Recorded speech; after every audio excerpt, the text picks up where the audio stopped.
Hello, good afternoon, good morning, or 안녕하십니까, 여러분. depending on your location today. 여러분들 어디에 Welcome 계시든지 to this 인사를 informal dialogue. 드립니다. Get started. Okay, thank you all again for joining. 다시 I'm 한 번 더 Haejin. 함께 해주셔서 감사합니다. 저는 박혜진 UNDP 서울정책센터 파트너십 팀장입니다. 그리고 오늘 2시간 동안 진행될 정책 담화의 진행을 맡게 되었습니다. 포용적 디지털 경제 구축을 위한 혁신과 민간 파트너십이라는 주제로 저희가 아태 지역 정책 담화를 진행을 할 거고요. 오전에 150명의 사전 등록이 20개 아태 지역 국가로부터 들어왔습니다. 그리고 다른 지역의 국가들도 함께 참여를 하고 있고요. UNDP와 그리고 다른 유엔의 기관뿐만 아니라 또 민간 분야의 다양한 파트너분들 그리고 학계분들도 함께 이 자리를 함께 해주고 계십니다. 저희가 굉장히 오늘 흥미로운 주제를 다뤄보게 될 텐데요.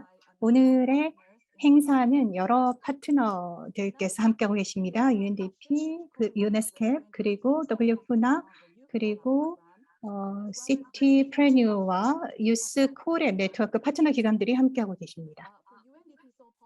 UNDP 서울 정책센터 같은 경우에는 실제로 새로운 SDG 파트너십 프로그램을 계속적으로 강화하기 위한 노력을 진행을 하고 있습니다. 디지털 포용성이라는 어젠다를 많은 국가에서 채택을 할 수 있도록 관련된 지원을 진행을 하고 있습니다. 그리고 이 분야에서 한국과 전 세계 전문가들의 역량도 함께 교류를 하고 있고 또 전문직도 함께 교류를 하고 있습니다. 이번 세션이 진행되는 동안 여러분들 혹시 질문이 있으시면 채팅창 기능을 이용을 해주셔서 질문해 주셔도 되고요. 또 사전 등록 시에도 저희가 여러분들의 질문을 취합을 했습니다. 이번 세션 말미에 질의응답 시간을 갖도록 할 것이고요. 시간이 허락하는 한 최대한 많은 질의응답을 가져보도록 하겠습니다. 그리고 UNDP 서울정책센터 소장님 앤유프너님의 환영사를 먼저 듣도록 하겠습니다. 네, 잠시 양해 부탁드립니다. 오늘 한국과 그리고 전 세계에서 저희와 함께 해주고 계시는 파트너분들, 발표자분들, 그리고 게스트분들 모두를 기쁜 마음으로 환영하는 바입니다. 저희는 오늘 2022 아태 지역 정책 담화, 포용적 디지털 경제 구축을 위한 혁신과 민간 파트너십에 대해서 이야기를 나눠보게 될 것입니다. 여러분 모두를 환영합니다. 모든 국가들의 지속 가능 발전 목표 달성을 지원하는 유엔의 선도적인 개발 지원 기구인 UNDP는 포용적이고 평등하며 윤리적이고 지속 가능한 디지털 사회를 구축하고 취약하고 소외된 그룹의 디지털 역량을 강화하는 것을 매우 중요하게 생각합니다. 이러한 목표를 달성하는 데 가장 큰 걸림돌 중에 하나는 이른바 디지털 격차입니다. 디지털 도구와 기술은 우리 일상생활의 모든 측면에서 점점 더 많은 영향을 미치고 있습니다. 커뮤니케이션, 교육, 의료, 상업 및 금융을 포함해서 모든 분야에서 더 큰 영향을 부과하고 있는 것입니다. 또한 이런 필수 서비스가 온라인으로 옮겨가고 있고요. 코로나 시대를 맞아 온라인으로 옮겨가는 속도는 더 빨라지고 있습니다. 이런 와중에 디지털 변화의 바람에서 배제된 사람들은 더욱더 뒤처져져서 글로벌한 사회 경제적 불평등이 악화될 위험에 직면해 있습니다.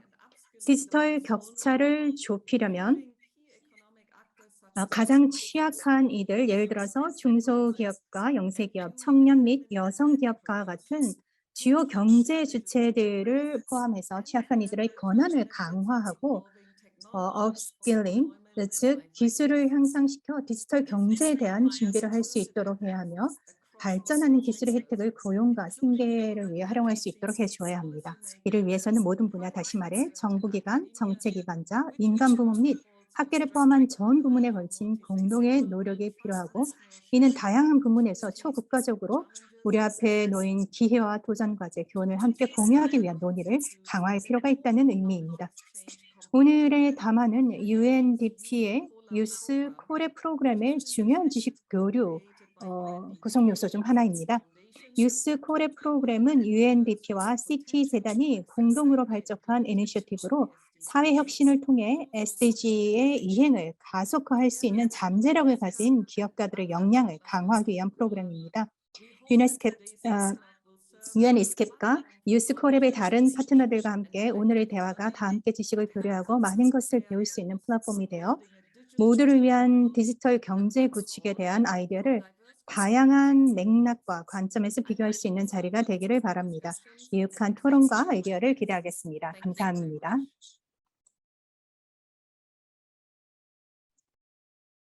All right, thank you. We will now move on to the first session with our 이제 first. 첫 번째 세션으로 가도록 하겠습니다. 세 분의 연설을 모셨습니다.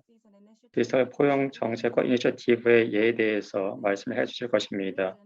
대적의 다양한 환경 속에서 그리고 한국 그리고 방글라데시에서 이행된 디지털 포용 정책에 대해서 말씀해 주실 것입니다. 첫 번째 연설은 민성준 님으로서 한국지능정보사회진흥원 디지털 포용본부 포용기획팀 팀장이십니다. 한국은 디지털 포용을 디지털 변혁의 중요한 우선 과제로 삼고 있고 니아는 그것은 전력의 주요한 이행기관 중 한 기관입니다. 그럼 연사님께 전체 화면 공유를 부탁드립니다. 발표 부탁드립니다. 안녕하십니까. 방금 소개받은 한국지능정보사회진흥원 민성준입니다. 먼저 이렇게 뜻깊은 자리에 초대해 주신 UNDP와 유네스케 관계자 여러분과 그리고 바쁘신 시간에도 오늘 정책회의에 참여해 주신 모든 분들께 감사의 말씀을 드립니다. 참고로 저희 기관 내셔널 인포메이션 소사이어티 에이전시에 대해서 잠깐 소개해 드리면 대한민국 국가 디지털 대전환을 선도하는 전문기관으로 지정된 공공기관으로 국가 공공데이터 구축 개방, 지능화 인프라 구축 선도, AI를 통한 디지털 전환 가속화, 그리고 디지털 포용사회 선도, 즉 데이터, 네트워크, AI, 그리고 디지털 포용을 종합적으로 기획 관리하는 기관입니다.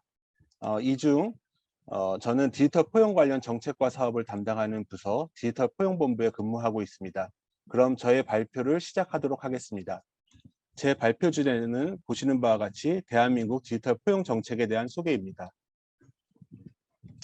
발표는 대한민국 디지털 포용계획 수립의 배경, 포용 정책 방향, 성과, 향후 계획 등의 순으로 발표드리도록 하겠습니다.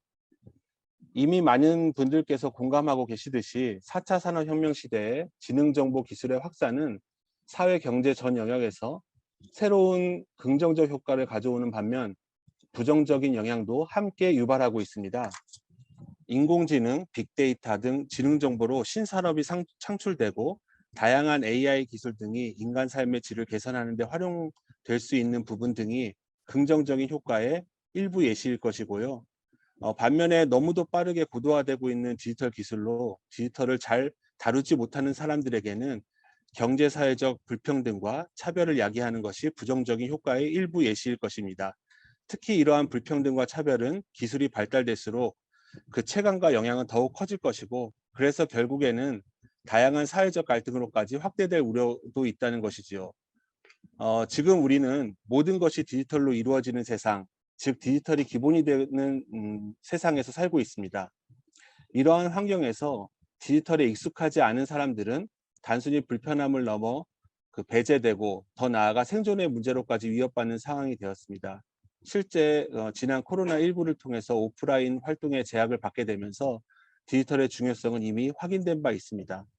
이에 우리 정부는 디지털 기술과 산업 측면의 디지털 대전환 정책도 중요하지만 이 디지털 대전환 정책에 대응하는 디지털 격차를 해소하고 모두 함께 누리는 포용적 성장을 위한 디지털 포용 정책도 함께 고려돼야 된다. 그래서 수레의 양 바퀴처럼 한쪽에서는 디지털 전환이 또 한쪽에서는 디지털 포용의 정책이 균형 있게 추진되어야 될 필요가 있다고 인지하였습니다.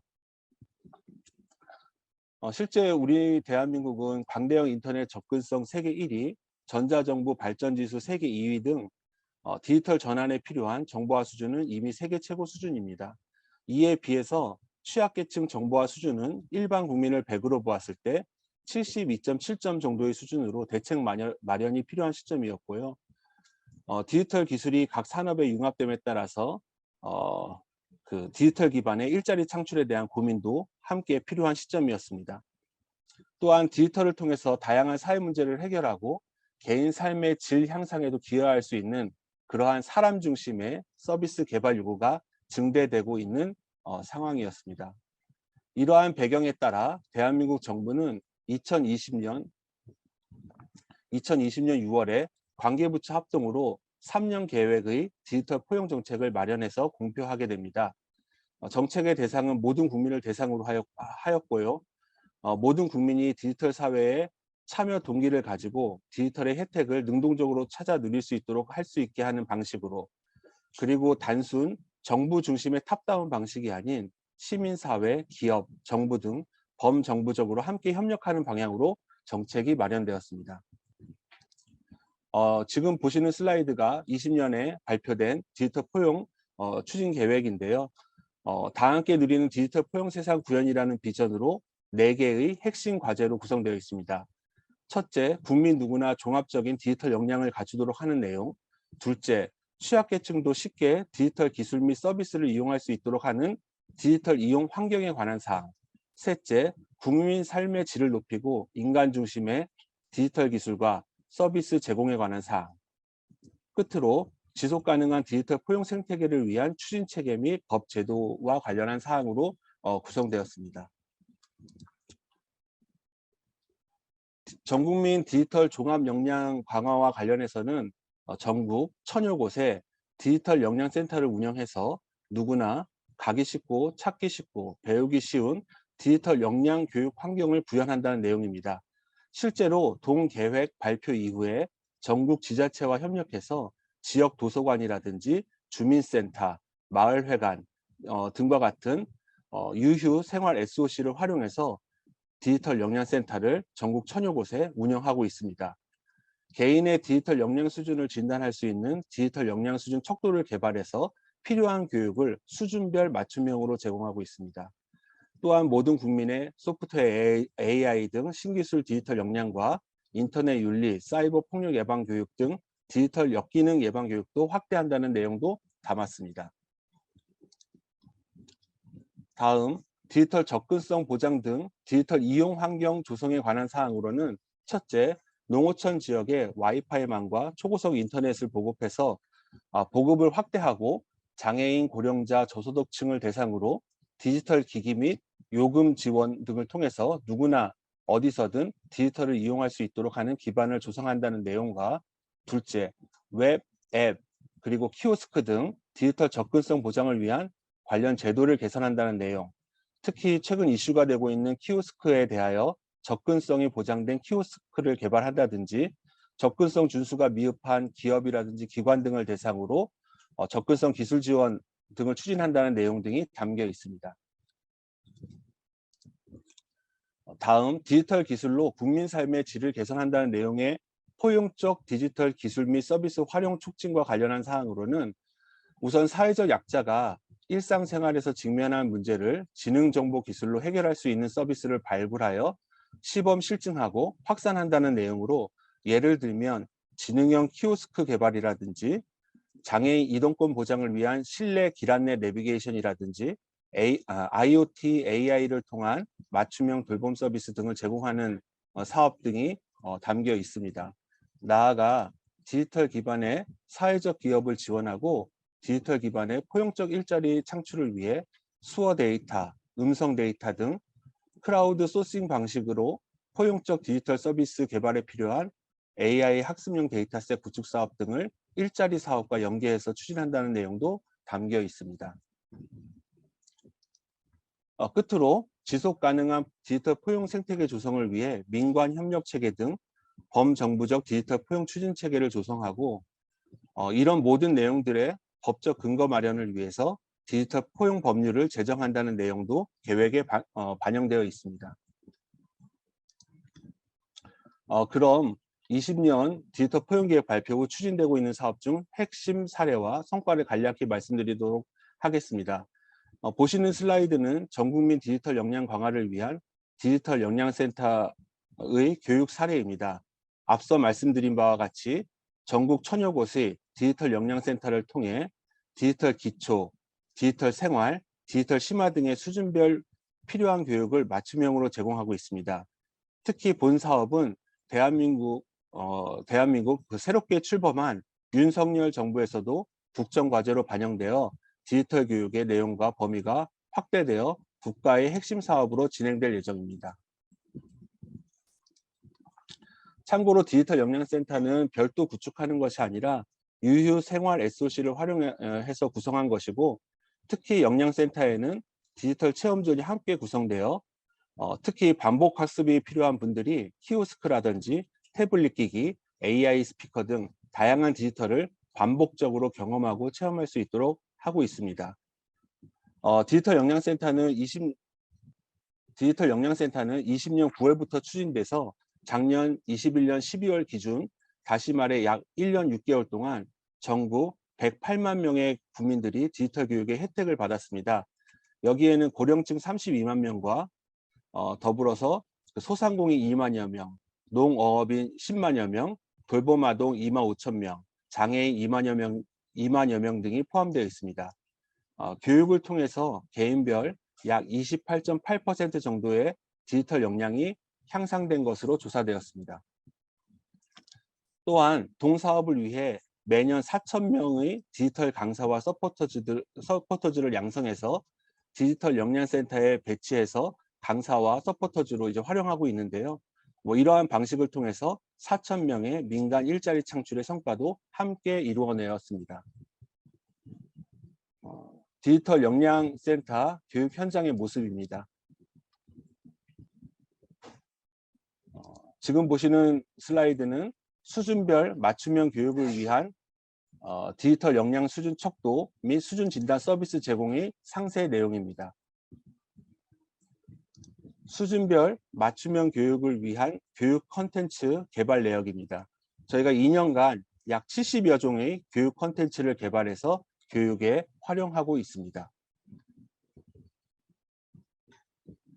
모든 기초 지자체가 디지털 역량센터 사업에 참여하고 있고요.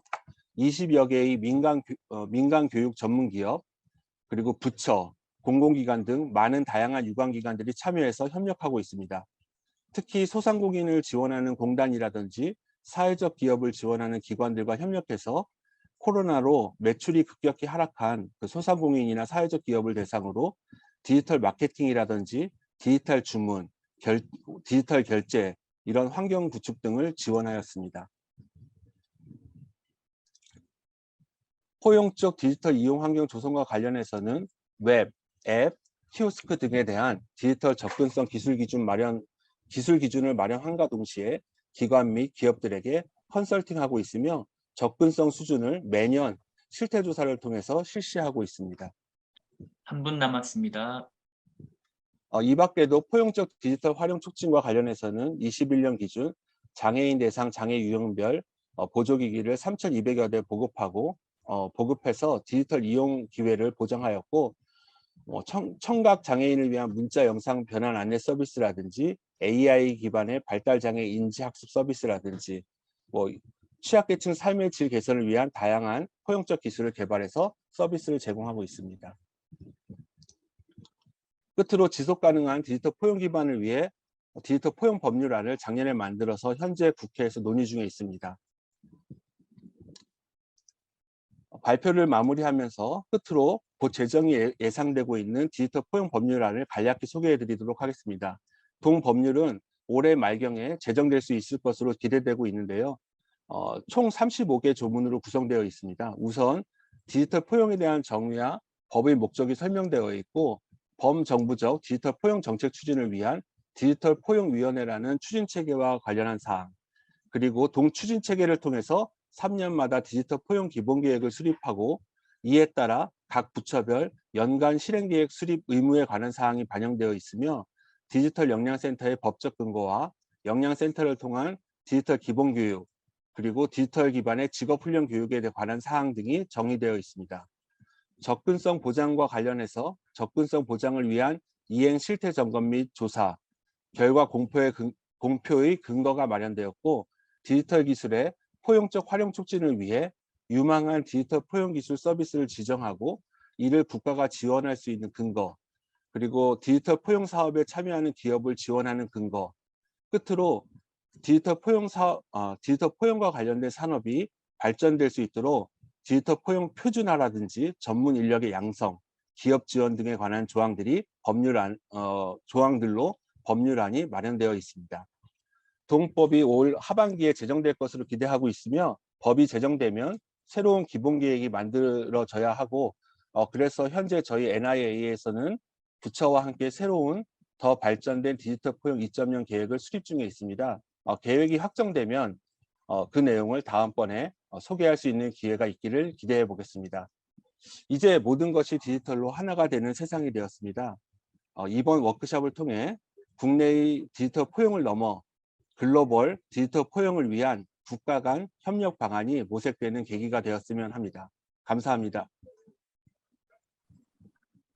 Thank you very much, Mr. Min, for this comprehensive overview 네, and practical 포괄적인 그 개관과 inclusion policies and 디지털 포용 initiatives 정책의 예에 currently 대해서 being 말씀해 implemented in 주셨고 Korea.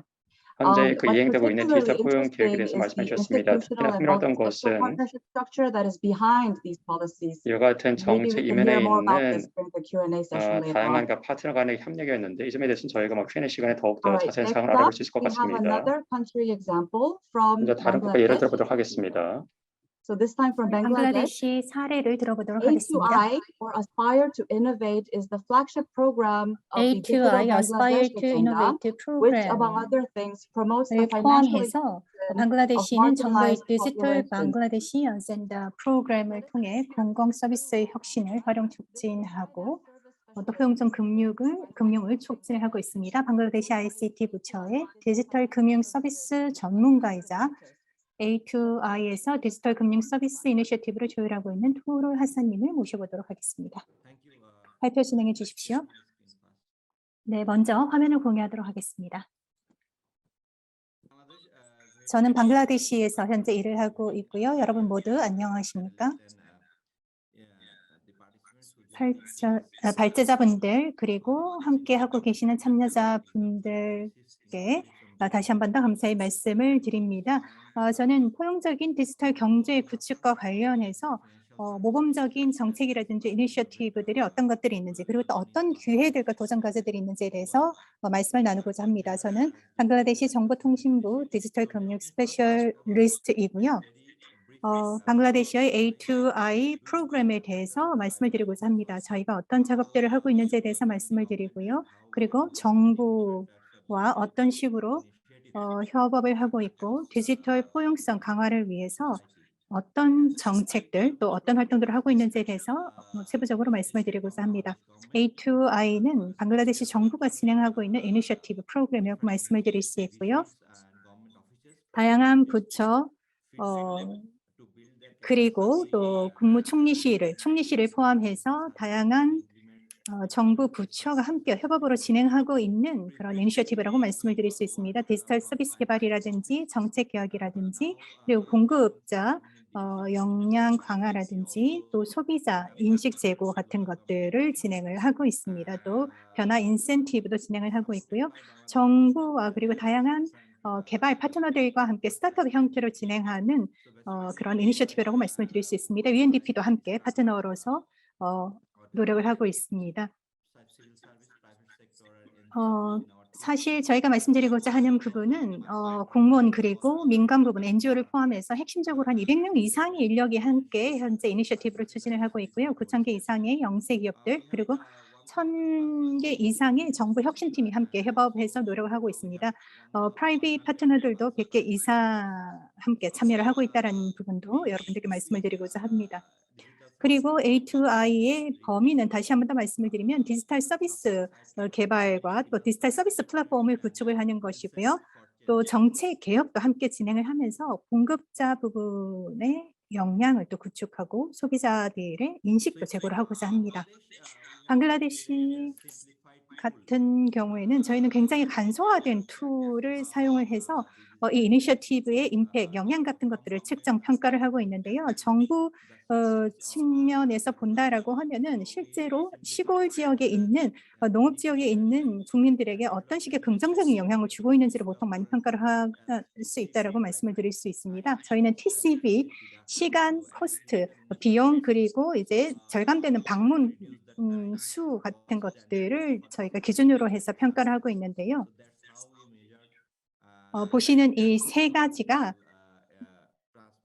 디지털 혁신 또 디지털 이니셔티브의 성과 또는 효과성을 측정하는 기준이라고 말씀을 드릴 수 있습니다. 다시 한 번 더 말씀을 드리면 10억 일 정도의 시간을 저희가 이 A2I 이니셔티브를 통해서 절감할 수 있었고요. 81억 달러 이상의 또 비용을 절감할 수 있었고, 또 국민들 입장에서는 10억 번 이상 이제 직접 관공서라든지 은행을 방문해야 되는 방문을 또 피할 수 있었다, 줄일 수 있었다라는 것입니다. 이런 시간, 비용 그리고 방문 TCV를 절감한다라고 하면은 정부 행정의 효율성이 또 올라가는 것이고요. 또 아까 말씀드렸던 것처럼 TCO라는 기준을 통해서 이러한 이니셔티브의 성과라든지 효과 같은 것들도 저희가 적절하게 평가를 할 수 있게 되는 것입니다. 사실 저희가 이 이니셔티브를 방글라데시에 도입을 하면서 저희는 다양한 노력들을 했었는데요. 특히 이제 어떤 식으로 커뮤니케이션을 할 것인가, 어떤 언어를 사용할 것인가라는 부분에 또 주안점을 두기도 했었습니다. 전자정부라는 대신에 찾아가는 서비스라는 용어를 도입을 했었고요. 또 비즈니스 프로세스 리엔지니어링, BPR 같은 경우에 전문가들은 굉장히 익숙한 용어일 수 있습니다. 하지만 좀 더 이해를 돕기 위해서 저희는 서비스 프로세스 간소화라는 용어로 대체를 했고요. 또 부패라든지 또 투명성이라든지 이런 용어들은 정부라든지 전문가들 그리고 중개업을 하는 사람들 입장에서는 잘 이해가 용이한 용어일 수 있지만, 실제로 국민들 입장에서는 TCB, 아까 말씀드렸던 것처럼 시간, 비용 그리고 방문을 안 해도 된다라는 이런 용어들이 훨씬 더 잘 와닿을 수 있기 때문에 TCB라는 용어를 사용을 하게 되었습니다. 이런 식으로 우리가 사용하는 용어들을 다시 재고를 하고 또 바꿈으로써 정부의 서비스를 찾아가는, 국민들에게 찾아가는 서비스로 변화시키는 데 있어서 많은 성과가 있었다라고 말씀을 드릴 수 있습니다. 또한 저희가 여기서 좀 여러분들과 공유하고 싶은 부분은 광범위한 파트너십을 통해서 정부와 그리고 민간 부분과의 광범위한 파트너십을 통해서 승수 효과가 만들어졌다는 것입니다. 디지털 방글라데시 비전 2022를 방글라데시 정부에서는 천명을 하기도 했었고요. 또 스마트 방글라데시 2024라는 또 이니셔티브도 공식적으로 선언을 하기도 했었습니다. 이런 비전들을 제대로 실현하기 위해서 아까 말씀드렸던 것처럼 민간 분야의 광범위한 파트너십을 필요로 했고요. 또 100개 이상의 파트너십을 저희가 민간 분야의 파트너들 그리고 개발 기관들과 함께 가져가고 있습니다. 그러니까 굉장히 광범위한 파트너십을 구축을 해서 많은 파트너들과 함께 협업을 했다라는 것이죠. 이런 협력 메커니즘을 통해서 저희가 성공적으로 많은 성과를 거뒀고요. 이것을 다른 국가들과도 공유를 하고 싶고, 다른 국가들의 모범적인 사례도 저희는 적극적으로 배우고 싶습니다. 방글라데시에서는 이런 광범위한 파트너십을 통해서 승수 효과가 만들어졌다라는 것이고요. 또 방글라데시의 현재 금융 포용성의 현황을 보시게 되면 핀덱스 2021 자료를 좀 인용을 해볼 수 있을 것 같습니다. 61%의 정보 관련된 급여가 이제 모바일 폰을 통해서 지급이 되고 있고요. 10%는 실제로 이 은행 또는 금융기관의 계좌를 새로 또 개설을 하게 되었습니다. 그리고 이를 통해서 정부로부터 급여라든지 또한 월급 같은 것을 받게 되었다라는 것이고요. 이게 20% 그리고 젠더 그 갭 같은 것을 보게 되면은 실제로 2017년에 29였던 것이 2021년에는 20으로 줄어든 것을 보실 수 있습니다. 팬데믹 기간 동안에 저희가 파악한 바는 실제로 아까 말씀드렸던 것처럼 디지털 시스템 내에서 새롭게 개설한 계좌가 10% 증가했다라는 것인데요. 정부의 긴급 지원금이라든지 이런 것들을 받기 위해서 새로 이제 디지털 계좌가 개설이 된 케이스라고 말씀을 드릴 수 있습니다. 다른 지표도 살펴볼 수 있을 텐데요. 전 방글라데시 전국에서 전체 인구의 41%가 디지털 페이먼트를 이제 경험했다라는 것이고요. 좀 더 세부적으로 들어가게 되면은 2017년부터 2020년 그리고 2021년에 이르기까지 계속적으로 보시는 것처럼 디지털 페이먼트가 늘어나는 것을 볼 수 있습니다. 특히 이제 포용적인 금융이라는 측면에서 이런 디지털 격차를 줄이는 것이 굉장히 중요하다는 것은 아무리 강조해도 지나치지 않을 것이라고 생각을 합니다. 그리고 코로나 상황에서 정부의 행정이라든지 또는 서비스와 관련해서 굉장히 많은 도전 과제들을 우리가 직면을 했습니다. 3가지 정도로 얘기를 해볼 수 있을 것 같고요. 그리고 각각의 도전 과제에 대한 솔루션들도 저희가 광고를 해낼 수 있었습니다. 도전 과제라고 하면은 락다운 기간 동안에 실제로 긴급 자금 지원, 특히 이제 현금 지급 같은 것들을 어떤 식으로 이체를 할 것인가라는 것이 첫 번째 도전 과제였고요. 코로나 기간 동안에 정부 같은 경우에는 실제로 500만 그 빈곤 가구들을 대상으로 해서 1억 4,200만 달러 정도의 그런 지원금을 지급을 했었습니다. MFS를 통해서 아까 말씀드렸던 것처럼 이런 긴급 지원금을 제공을 했었고요. 그리고 실제로 사회 안전망 관련된 급여들을 어떤 식으로 원활하게 지원을 할 것인지라는 부분도 굉장히 큰 도전 과제였는데요. 새로운 SSN 계정이 한 1,000만 개 정도 새롭게 개설이 되었습니다. 그리고 이제 디지털화가 진행이 됐다라는 것이고요. 그리고 대다수가 여성으로 구성되어 있는 400만 명의 의료업 종사자들에게도 월급을 디지털로 지원 또는 이체를 하기 위해서 250만 개의 새로운 SSN 계정 또는 계좌가 오픈이 되었다라는 것도 솔루션이었다라고 말씀을 드릴 수 있습니다. 핵심적인 성공 요인이라고 하면은 민간 부분의 파트너십이 있고요. 또 정책 부분에서의 적용 또는 적응이 있을 수 있고요. 또 기존의 인프라를 활용하는 것, 디지털 KYC 같은 것들이 그런 성공적인 이네이블러라고 말씀을 드릴 수 있습니다. 이 문제, 아까 말씀드렸던 것처럼 팬데믹 기간 동안의 문제를 해결하기 위해서 이런 핵심적인 이네이블러들, 성공 이네이블러들이 사용이 되었는데요. 민간 분야 파트너십은 앞에서도 말씀을 드렸던 것처럼 코로나19 기간 동안에 실제로 금융 서비스를 제대로 제공하기 위해서 민간 분야 파트너십이 적극적으로 활용이 되었습니다. 그리고 또 취약층들에 대한 디지털 환경 지원을 위해서 정책 부분에서 변화도 있었다라고 말씀을 드릴 수 있습니다. 그리고 기존의 인프라를 또 적극적으로 활용을 했었고요. 방글라데시 같은 경우에는 모든 국민들이 특히 성인들의 99% 정도가 SSN을 가지고 있습니다. 디지털 SSN을 가지고 사회보장 번호를 가지고 있다라는 것이고요. 이런 것들이 기존의 인프라를 적극적으로 활용하는 데 있어서 기반이 되었다라고 말씀을 드릴 수 있습니다. 그리고 아까 말씀드렸던 것처럼 이렇게 99%의 사회보장 번호를 가지고 있는 국민들을 대상으로 해서 디지털 서비스 또는 디지털 금융으로 옮겨갈 수 있도록 저희가 이제 노력을 했다라는 것이고요. 이 디지털 시스템을 적극적으로 활용할 수 있도록 디지털 금융을 포용적으로 구하기 위해서 디지털 또 KYC 시스템을 저희가 활용을 하고 또 채택을 했었습니다. 500만 개 이상의 가구들을 대상으로 1,000만 명 이상의 사회보장 지원금 수혜자들을 대상으로 해서 디지털 아이디라든지 또 모바일 넘버를 포함한 디지털 뱅킹 시스템을 활용할 수 있도록 또 지원을 했었고요. 과거에는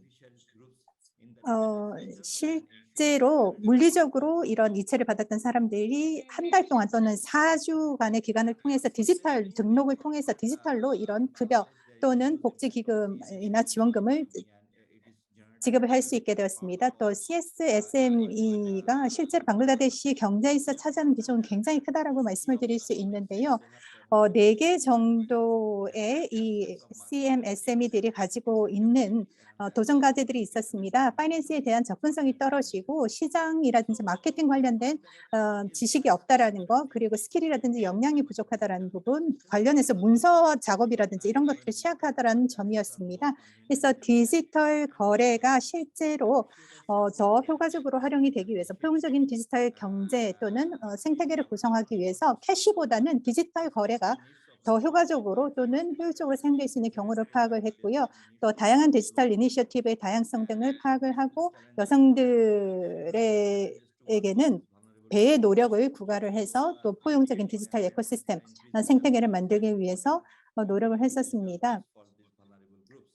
그리고 취약층, 특히 이제 소득이 낮은 수혜자들을 대상으로 해서 이들이 가지고 있는 니즈가 어떤 것들이 있는지를 저희가 파악을 했었고요. 실제로 정부가 사회보장 또는 복지기금 같은 것들을 수혜자들에게 어떤 식으로 더 원활하게 지급을 할 수 있을지에 포커스를 맞춰서 G2P 리키지를 저희가 구축을 했었습니다. 정부가 지급하는, 국민들에게 지급하는 급여금 같은 것들을 디지털 형식으로 전환을 했었고요. 또 이제 국가적으로 전국적인 통합 플랫폼을 핀테크와 그리고 스타트업들과 함께 협업을 해서 진행을 했었습니다. 국가적인 또는 전국적인 통합 플랫폼을 구축을 함으로써 스타트업이라든지 또는 핀테크 또는 금융 서비스 제공 업체들이 단일한 통합 플랫폼을 통해서 이런 디지털 금융 서비스들을 진행할 수 있도록 제공을 할 수 있도록 했었고요. 또 국가적인 어카운트 어그리게이터 플랫폼을 또 도입을 해서 활용을 했다라고 말씀을 드릴 수 있습니다. 은행과 다른 기관들을 연결해주고 실제로 이들 간의 데이터가 공유될 수 있도록 하는 어카운트 어그리게이터 시스템이었고요. 또 모바일 금융 서비스, 은행이라든지 아니면 MFS나 통신회사 그리고 보험회사들이 아까 말씀드렸던 것처럼 금융 정보를 제공을 하고 또 이런 것들이 다른 금융기관이라든지 핀테크 또는 은행에서 활용을 할 수 있도록 했다라는 것입니다.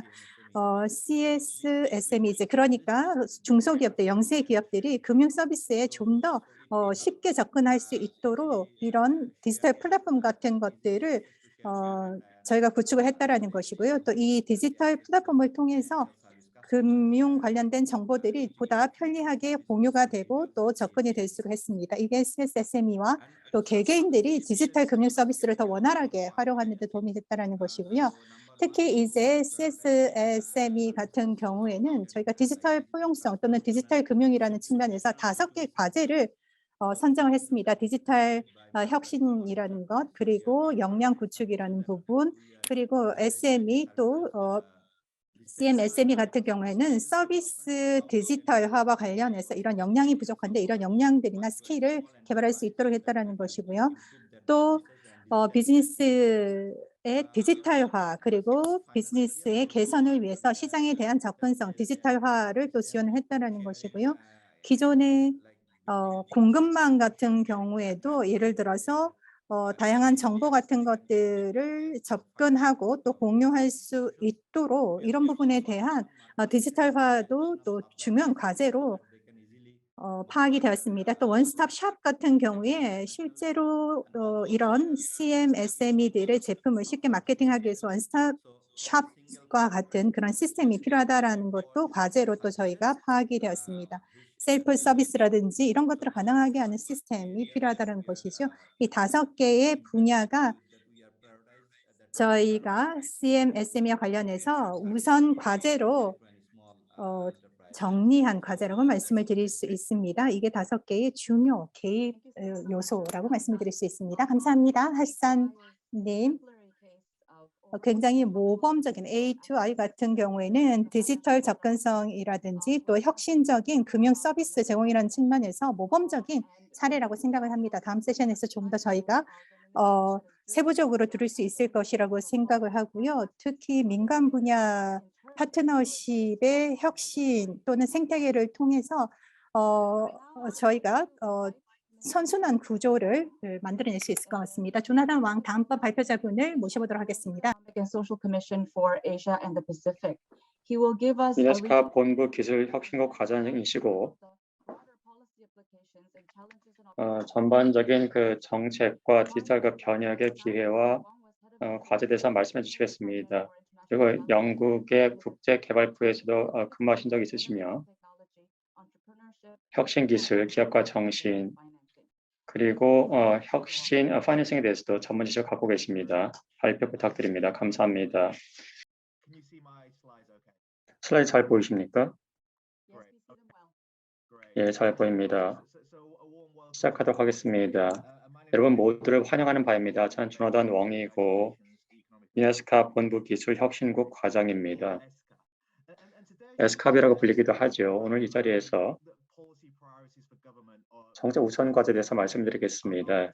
포용적 디지털 경제에 대해서 말씀을 드릴 텐데요. 여기에 대해서 보다 자세하게 발표 후반부에 말씀을 드리도록 하겠습니다. 에스캅에 대해서 잘 모르시는 분들을 위해서 소개 말씀을 드리자면 저희는 아태 지역의 유엔의 그 사무국 역할을 하고 있고 저희는 세 가지의 핵심적인 역할을 하고 있습니다. 정책 싱크탱크 역할, 그리고 정부에 대한 정책 자문, 그리고 정관 협력을 위한 플랫폼으로서 역할을 하고 있습니다. 오늘 제 발제는 정부가 할 수 있는 일에 대해서 말씀을 드리겠습니다. 그리고 정부가 이행을 하기 위해서 우리가 어떠한 지원을 해드릴 수 있는지에 대해서 말씀을 드리겠습니다. 이를 통해서 디지털 기술을 보다 포용성을 향상시키는 데 사용할 수가 있습니다. 우선은 포용적 디지털 기술 혁신 정책을 SDG의 관점에서 말씀을 드리겠고 그 다음에는 SDG를 위한 민간 분야의 그 혁신을 도모할 수 있는 방안에 대해서 말씀을 드리겠습니다. 먼저 저는 여러분에게 전반적인 상황과 도전 과제 기회에 대해서 말씀을 드리겠습니다. 그리고 나서 포용적 디지털 경제를 위한 디지털 정책 우선 과제에 대해서 말씀드리겠고 또한 포용적 디지털 경제를 위한 비디지털 정책 우선 과제에 대해서 말씀드리겠습니다. 이 비디지털 정책도 디지털 정책만큼이나 중요한데 여기에 대해서는 잠시 후에 더 설명을 드리겠습니다. 우리가 현재 전례 없는 시기에 살고 있다고 말을 하는 것도 충분치가 않습니다. 현재 코로나를 우리가 겪고 있고 에너지와 식량 위기를 겪고 있습니다. 그리고 기후의 위기 상황도 여전히 존재하고 있습니다. 이 문제가 바로 해결될 것 같지는 않습니다. 팬데믹의 가장 중요한 특징 중 하나는 디지털 변혁이 가속화가 됐다는 것입니다. 디지털 변혁이 우리의 삶의 모든 곳에 스며들고 있습니다. 정부가 디지털 기술을 활용해서 사회 보장 제도를 사용하고 있고 이 점에 대해서 방글라데시 연사께서 말씀하셨다시피 정부가 이 보건, 이 교육 정책을 디지털 기술을 통해서 활용하고 있고 디지털 파이낸스를 활용하는 경우도 있고 이커머스를 활용하는 경우도 있습니다. 하지만 디지털 변혁에 있어서의 문제 중 하나는 많은 사람들이 소외되고 있다는 것입니다.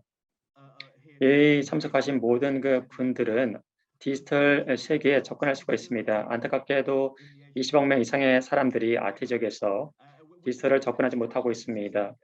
상당히 좀 충격적인 통계입니다.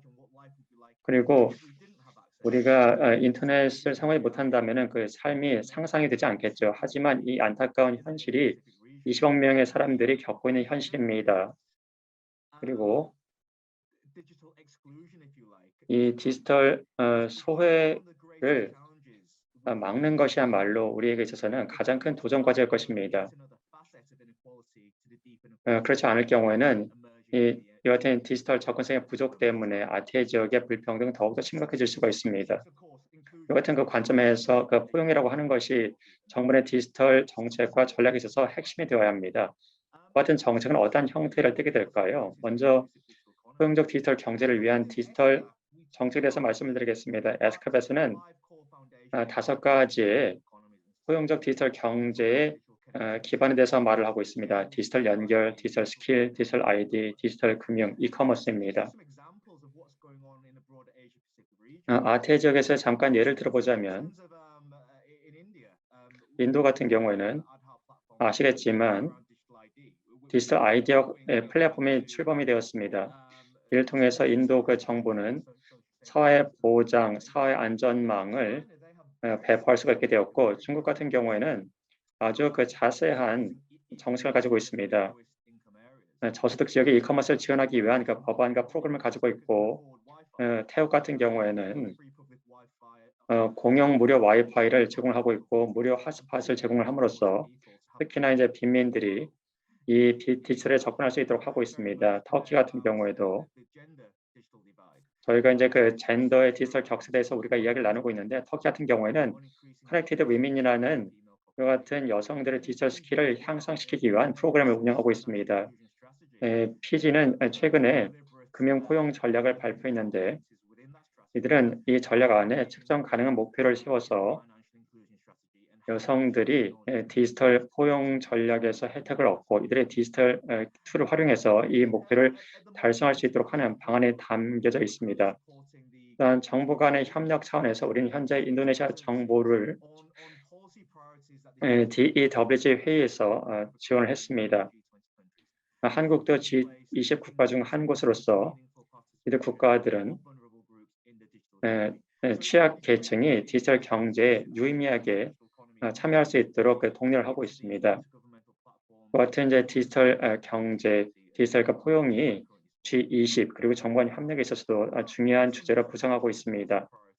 그럼 이제 포용적인 디지털 경제와 관련된 비디지털 전략에 대해서 말씀을 드리겠습니다. 어떻게 말씀을 드려야 될까요? 기술은 기술의 의도와 기술의 이행보단 덜 중요합니다. 아태적 같은 경우에는 한국의 연석께서도 말씀하셨다시피 4차 산업혁명 AI 기술이 민간에 의해서 주도가 되고 있습니다. 이와 같은 곳에는 많은 투자가 이루어지고 있습니다. 정책 아젠다로서 정부가 민간 부분을 독려해서 민간 부문이 사람들을 더 많이 생각할 수 있도록 하는 것이 매우 중요합니다. 사회적 기업이 여러 차례 언급이 되었는데요. 또한 포용적인 비즈니스, 임팩트 투자에 대해서 언급이 되었는데 이제는 대안이 되는 비즈니스 모델이 서서히 부상을 하고 있습니다. 단순히 이익만을 추구하는 것이 아니고 사람들의 포용과 사람들의 이익을 위해서 일하는 기업들이란 말이죠. 그리고 이 점이 중요합니다. 사회적 기업 그리고 포용적인 비즈니스도 투자가 필요하고 임팩트를 수익뿐만 아니라 임팩트를 원하는 투자자들이 같은 기업들에 그 투자를 할 수가 있습니다.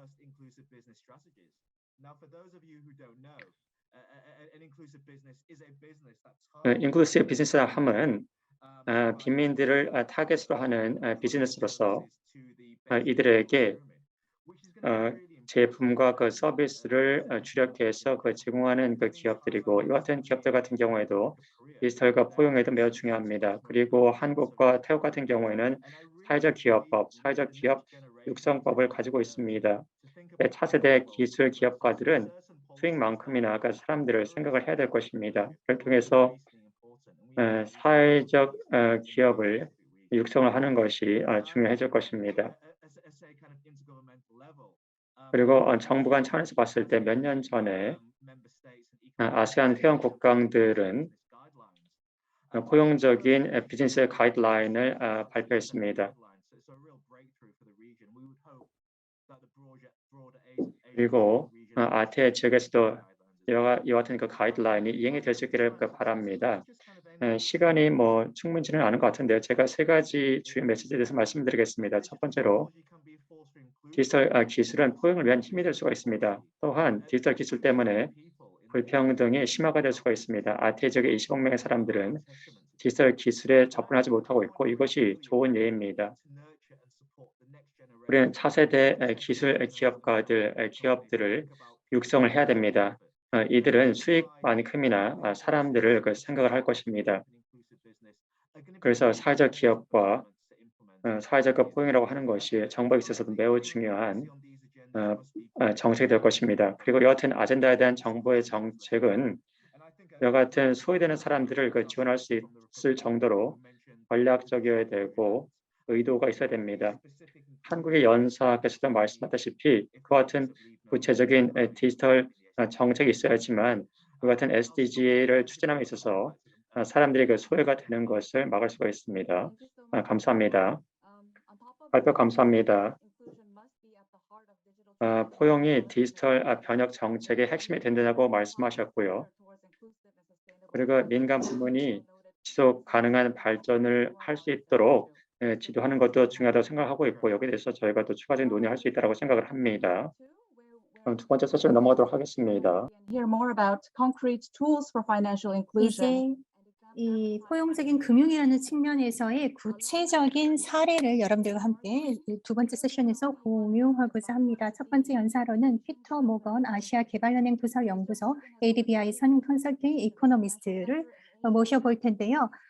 아시아 금융 부분에서 민간 및 공공 부문 양쪽에 걸쳐서 20년 이상의 경험을 가지고 있습니다. HSBC에서도 일하신 바가 있고요. 오늘은 중앙 은행 디지털 통화가 어떻게 금융 포용성을 형성시킬 수 있는지와 관련해서 중국 디지털 위안화 사례 연구를 통해 공유를 해주시겠습니다. 감사합니다. 박혜진 팀장님. 특히 이제 UNSCAP과 그리고 UNDP 쪽에 이런 훌륭한 컨퍼런스에 저를 초대해 주신 데 대해서 감사의 말씀을 드리고자 합니다. 화면 공유 먼저 시작하겠습니다. Can you all see the screen? 화면 잘 보이시나요? 네, 잘 보입니다. 감사합니다. 네, 엘라이자 풀리턴과 함께 제가 공동으로 연구한 내용이고요. CBDC에 대해서 전반적으로 소개를 드리고 ECNI에 대해서도 간단하게 여러분들께 말씀을 드리고자 합니다. 특히 이제 중국의 금융 포용성이라는 측면에서 ECNY 시스템에 대해서 간단하게 말씀을 드릴 거고요. 그리고 또 CBDC와 관련해서 좀 더 광범위한 의미에서의 기회, 그리고 국가 간 결제 관점에 대해서도 말씀을 드리고자 합니다. CBDC, 중앙은행 디지털 통화는 중앙은행이 책임지는 디지털 통화라고 말씀을 드릴 수 있고요. 그러니까 실제로 디지털로만 존재하는 통화라고 말씀을 드릴 수 있습니다. 종이 돈, 즉 통화가 아니라는 것이지요. 그리고 CBDC 같은 경우에는 리테일, 그러니까 소매금융 부분과 그리고 홀세일, 이제 도매 금융 쪽으로 나눌 수가 있는데요. 소매금융 같은 경우에는 계좌 기반으로 한 일반 대중용과 그리고 토큰 기반 또는 가치 기반의 대중용의 디지털 통화가 있을 수 있습니다. 아니면 금융기관을 대상으로 해서 도매금융 쪽으로 이제 이 디지털 통화가 사용될 수 있다라는 것이죠. 그리고 금융 포용성 측면에서도 이 소매금융 방면에서 사용되는 디지털 통화 CBDC가 굉장히 큰 잠재성을 가질 수 있다라는 것입니다. CBDC를 구현하는 방식은 굉장히 다양하다라고 말씀을 드릴 수 있고요. 또 이 CBDC를 채택하고자 도입하고자 하는 동기 부분도 크다라고 할 수 있습니다. 현금 사용이 계속적으로 감소하고 있고요. 중국 같은 경우에는 요즘 거의 현금 사용이 드물다라고 말씀을 드릴 수가 있습니다. 그리고 디지털화라든지 금융 포용 측면에서도 이 CBDC를 도입하고자 하는 동기는 계속적으로 이제 증가하고 있다라고 말씀을 드릴 수 있고요. 또 결제 시스템이라든지 지급 시스템의 효율성이라든지 경쟁이라든지 상호 운용성 측면에서도 이 동기가 있다라고 할 수 있습니다. 또 소매 이 결제 시스템의 중복성이라는 부분도 이 CBDC를 도입하고자 하는 동기가 되고 있다라는 것이고요. 그리고 비익명 시스템을 통한 거래 모니터링을 강화할 수 있다는 점도 이 CBDC를 사용하고자 하는 동인이 된다고 말씀을 드릴 수 있습니다.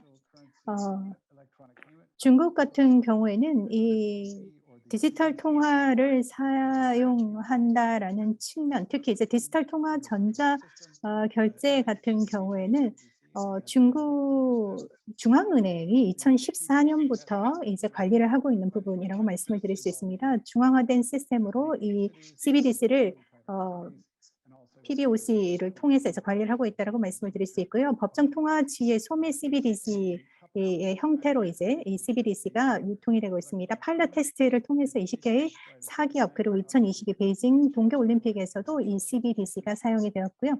이 CNI 같은 경우에는 실제로 디지털 통화와 전자 결제가 결합된 하이브리드 형태라고 말씀을 드릴 수 있습니다.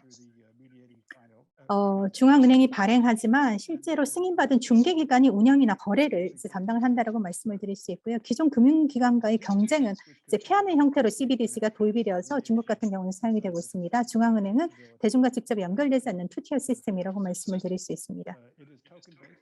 또 토큰 기반이고요. 그렇기 때문에 은행 계좌와 연결이 필요 없다라는 것입니다. 그러니까 외국인이라든지 이런 은행 계좌가 없는 중국 국민들이 쉽게 접근이 가능하다라는 것이고요. 또 통제된 익명성을 지원한다라는 부분입니다. 4단계의 KYC를 가정하고 있다라는 것도 이제 특징이라고 말씀을 드릴 수 있습니다. 특히 이제 거래량이 늘어나게 되면은 실제로 KYC 고객 정보를 파악하고 또 이 신원을 확인하는 것이 필요하기 때문에 4단계로 이 KYC를 진행하고 있습니다. 또 이 중국 같은 경우에 이 금융 포용성이라는 부분은 이미 굉장히 고도로 이제는 도입이 되어 있다라고 말씀을 드릴 수 있는데요. 전체 인구의 90% 정도가 금융기관에 계좌를 가지고 있고요. 전체 국민의 80% 정도가 이미 디지털 페이먼트, 디지털 결제를 이용을 하고 있습니다. 특히 이제 이 사기업이 진행하는 이 디지털 페이먼트 시스템이 굉장히 많이 이제 도입이 되어 있습니다. 알리페이와 위챗이 두 개의 사기업 결제 시스템이라고 말씀을 드릴 수 있는데요. 중국인들 같은 경우에는 거의 모두가 이 양사의 결제 시스템에 연결이 되어 있습니다. 하지만 이 두 개가 상호 운용성은 없는 상태라고 말씀을 드릴 수 있고요. 양사 모두 거대 금융 생태계와 결제 기반을 구축을 하고 있습니다. 또 이를 통해서 이제 이 두 개의 사기업이 모든 트랜잭션, 거래 관련된 정보를 집중적으로 가지고 있기 때문에 이게 실제로 이제 규제 당국 입장에서는 그렇게 달가운 현상이 아니라고 말씀을 드릴 수 있습니다. 중국의 기본적인 상황을 좀 말씀을 드리면 이 금융 포용이라는 것이 실제로 큰 문제는 아니라는 것입니다. 이 고도의 금융 포용성이 확보가 되어 있는 상황이라고 말씀을 드릴 수 있고요. 위챗이나 알리페이를 사용하는 이 사용자 같은 경우에는 2018년을 기준으로 해서 대다수의 성인 인구들은 거의 다 이 디지털 페이먼트를 사용을 하고 있습니다. 그리고 계속적으로 이제 증가가 되고 있는 경향이라고 말씀을 드릴 수 있고요. 또 15세 이상의 성인들 중에서 금융계좌를 소유하고 있는 비율을 본다라고 하면 한 90% 정도에 달하는 것을 볼 수 있습니다. 지난 4년간 10% 정도 증가한 경우라고 말씀을 드릴 수 있고요. 또 디지털 결제를 사용한 성인들의 퍼센티지도 굉장히 늘어나고 있는 것을, 급증하고 있는 것을 볼 수 있습니다. 중국 같은 경우에는 이렇게 디지털 결제라든지 또는 디지털 포용성이 높다라는 걸 말씀을 드릴 수 있고요. CBDC와 관련된 리스크들도 물론 있습니다.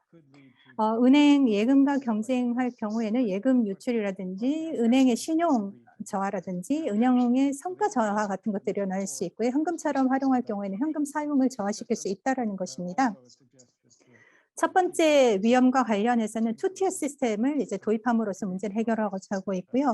그리고 실제로 이제 현금 같은 경우에는 중국 같은 경우에 이제 거의 그 사용이 희소해지고 있다고 말씀을 드릴 수 있습니다. 민간 결제 시스템이 광범위하게 도입이 되어 있기 때문에 이미 현금 사용에 급감하고 있다는 것이고요. 또 다른 리스크는 CBDC 같은 경우는 사이버 공격에 대한 노출을 증가시킬 수 있다는 것입니다. 그리고 취약층 같은 경우에는 이 CBDC에 대한 접근성이 좀 떨어질 수 있다는 것인데 취약층은 인프라나 디지털 금융 리터러시 문제로 이 CBDC에 대한 접근성이 떨어질 수 있고 이렇게 되면 디지털 격차가 악화될 수 있다는 것도 리스크라고 말씀을 드릴 수 있습니다. 또 디지털 금융 리터러시가 낮은 개인 같은 경우에는 사기라든지 피싱이라든지 또 해킹의 위험에 노출될 수 있다는 것도 CBDC와 관련된 리스크라고 할 수 있습니다. 광범위한 금융 포용성 측면에서도 CBDC가 가져가는 기회도 있는데요.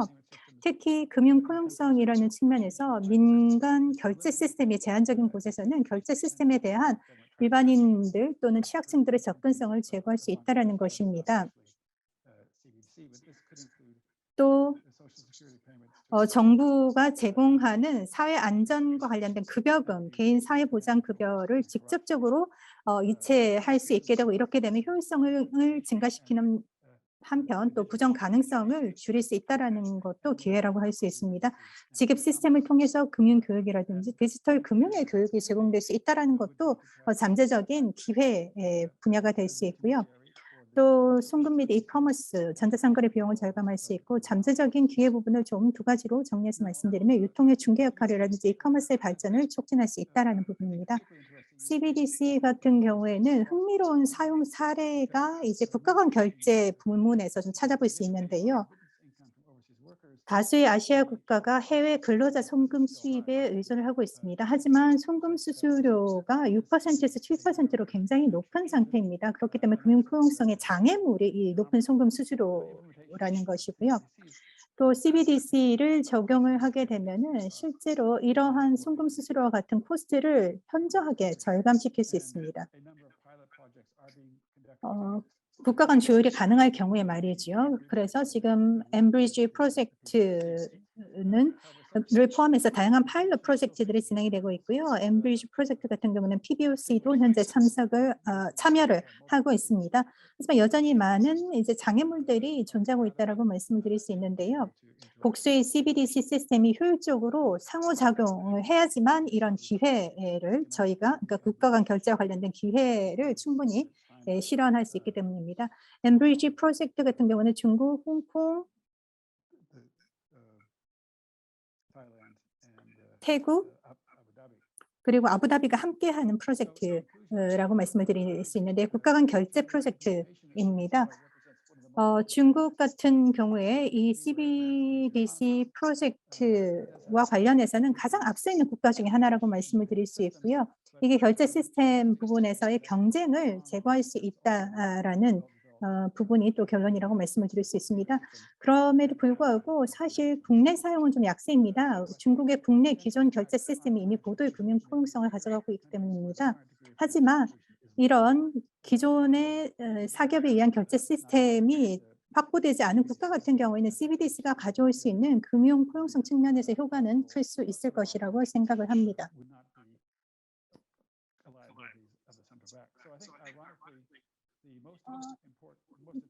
또 사실 CBDC의 가장 매력적인 사용 사례라고 하면은 국가 간 결제라고 말씀을 드릴 수 있는데요. 특히 이제 송금이라든지 전자상거래 부문의 비용을 절감하고 금융 포용성을 제고한다는 측면에서는 이런 국가 간 결제가 중요한 사용 사례라고 할 수 있습니다. 하지만 여러 국가에서 사용이나 조율이 필요하다는 부분이 있죠. 이것으로 저희 발표를 하름하고자 합니다. 감사합니다. 모건님 감사합니다. 연구 논문을 대략적으로 저희에게 소개를 해주셨는데요.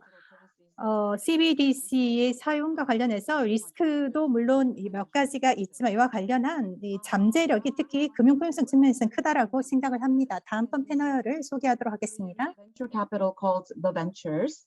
한국 벤처캐피탈 더 벤처스 그 파트너십입니다.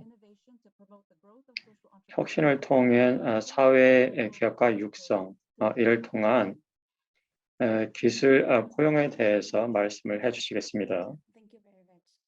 감사합니다. 먼저 화면을 공유하도록 하겠습니다. 저는 윤일이입니다. 더 벤처스의 그 파트너입니다. 저희는 아시아의 스타트업에 2015년부터 투자를 해오고 있습니다. 또한 임팩트 컬렉티브의 저는 창립 파트너입니다.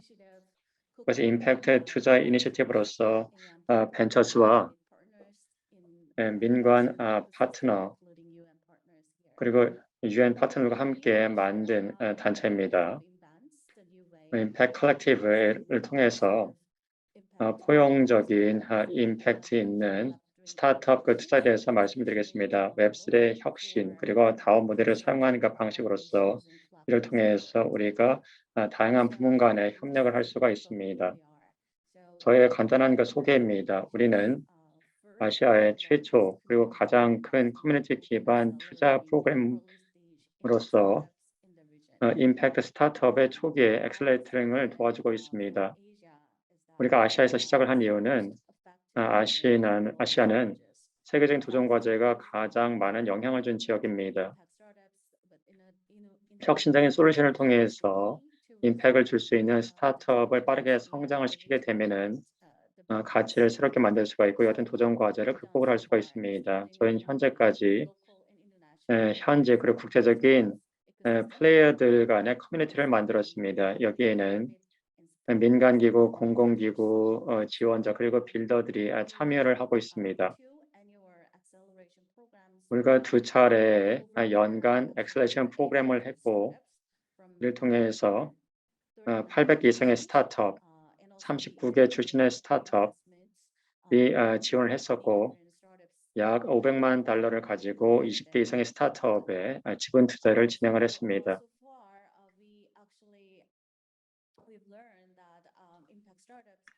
임팩트 스타트업 같은 경우에는 다양한 섹터 간의 그 파트너십과 지원이 필요합니다. 현재 차원에서 국제적인 차원에서 같은 그 지원이 필요하고 또한 임팩트 스타트업의 투자자들은 기대치가 서로 다릅니다. 투자 수익 같은 경우에도 다른 기대치를 갖고 있고 또 투자에 대한 방식도 다른 견해를 가지고 있습니다. 따라서 엑셀러레이션과 그 투자는 기업과 투자자의 요구를 충족시키기 위해서 보다 다각화될 필요가 있습니다. 임팩트 컬렉티브의 매우 중요한 점은 바로 협업이라는 것입니다. 이 커뮤니티가 중앙에 위치를 하고 있고 여기에는 포용적인 투자 프로세스를 가지고 있습니다. 신청 단계, 선정 단계, 최종 선정 단계로 이루어지게 됩니다. 듣기 위해서 그리고 커뮤니티의 그 심사위원, 전문가, 투자위원회 모든 사람들의 목소리를 듣기 위해서 우리는 커뮤니티 투표 프로세스를 만들었습니다. 투표 토큰을 사용하게 되고 인센티브 메커니즘을 사용하기 위해서 땡스 토큰을 사용하고 있습니다.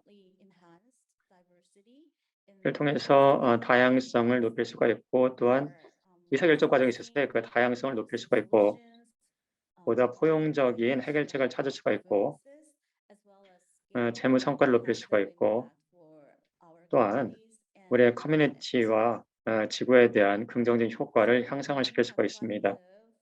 임팩트 컬렉티브를 통해서 지난 2년 동안 우리가 800개 이상의 스타트업이 그 30개국 이상에서 그 신청을 했고 컬렉티브의 지원 시스템을 통해서 2개 그 코호트를 통해서 120개 이상의 스타트업이 엑셀러레이션이 되었고 또한 민관 파트너와 연계가 되었습니다. 200명 이상의 리더들이 전문가로서 임팩트 컬렉티브에 현재 참여를 하고 있습니다. 임팩트 컬렉티브는 진화를 하고 있습니다. 지속적인 그 혁신을 통해서 진화를 하고 있습니다. 지난 2년 동안 우리의 커뮤니티가 성공적으로 출범이 되었고 우리가 POC를 진행을 했습니다. 가장 단순한 하나의 그 펀드, 그 DAO와 유사한 실사 프로세스를 갖춘 것으로 출범을 했고 올해 말에 우리는 2단계로 넘어가려고 합니다. DAO를 확장을 하고 복수의 펀드 모델을 저희가 만들려고 하고 있습니다. 임팩트 컬렉티브에는 최초 기여자가 있고 공동 창립 조직들이 있습니다. 이들은 DAO를 통해서 지속적으로 활동을 계속해 나가게 될 것이고 최종적으로는 다층화된 특수 목적의 그 DAO가 다양한 임팩트 투자를 하게 되는 조직으로 발전을 할 것입니다.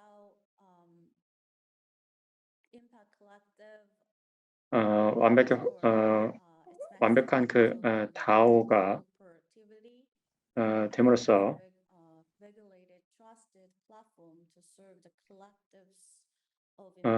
컬렉티브의 그 투자를 위해서 보다 본연의 역할을 할 수가 있을 것입니다.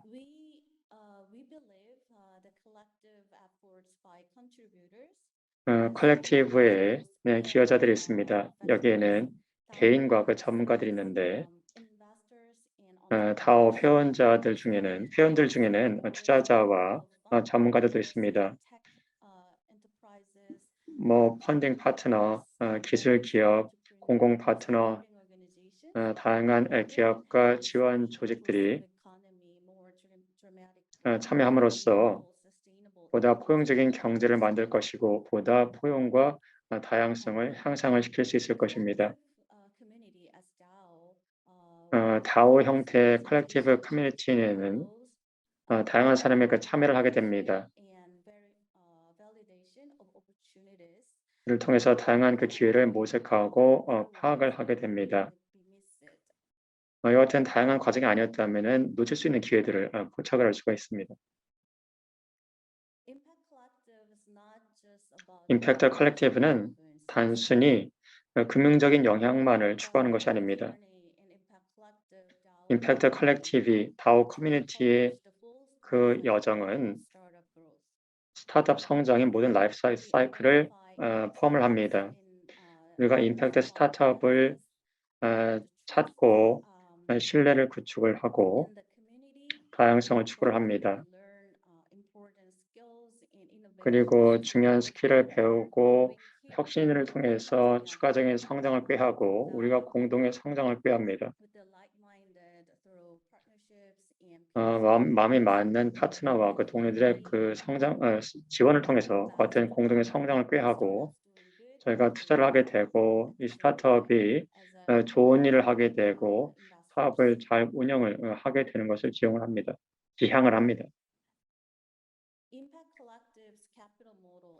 임팩트 컬렉티브의 자본 모델은 민주적인 자본 분배를 기반하고 있습니다.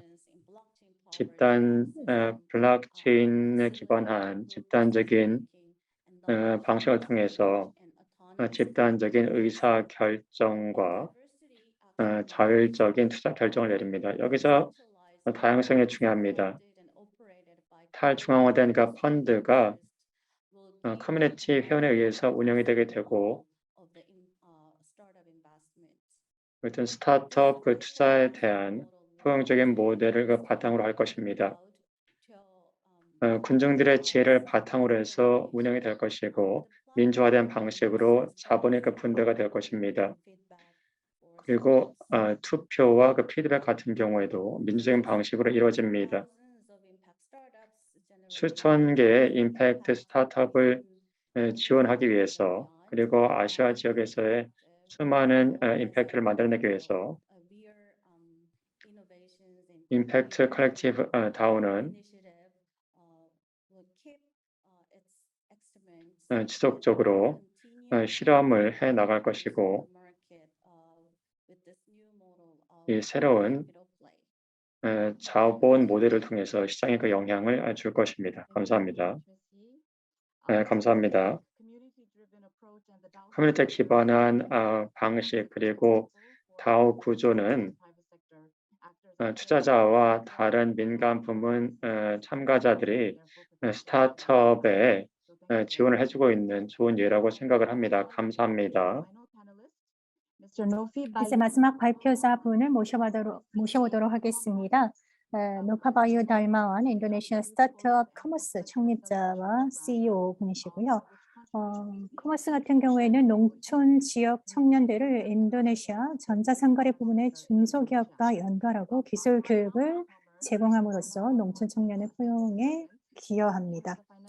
실제로 이 스타트업을 시작하기 전에 인도네시아 금융부에서 공무원으로 또 재직하신 경력이 있기도 합니다.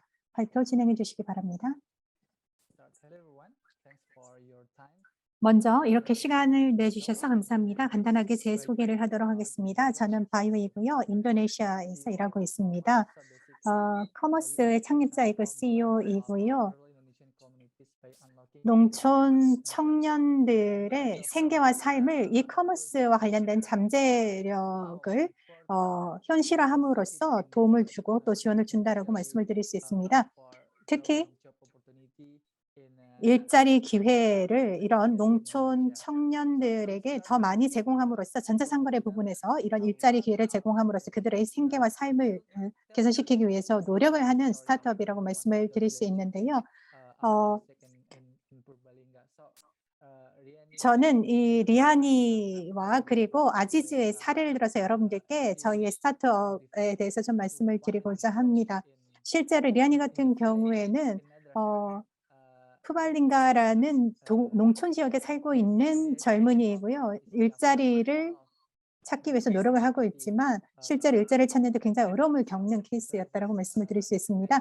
아지즈 같은 경우에는 이제 고객들을 대상으로 해서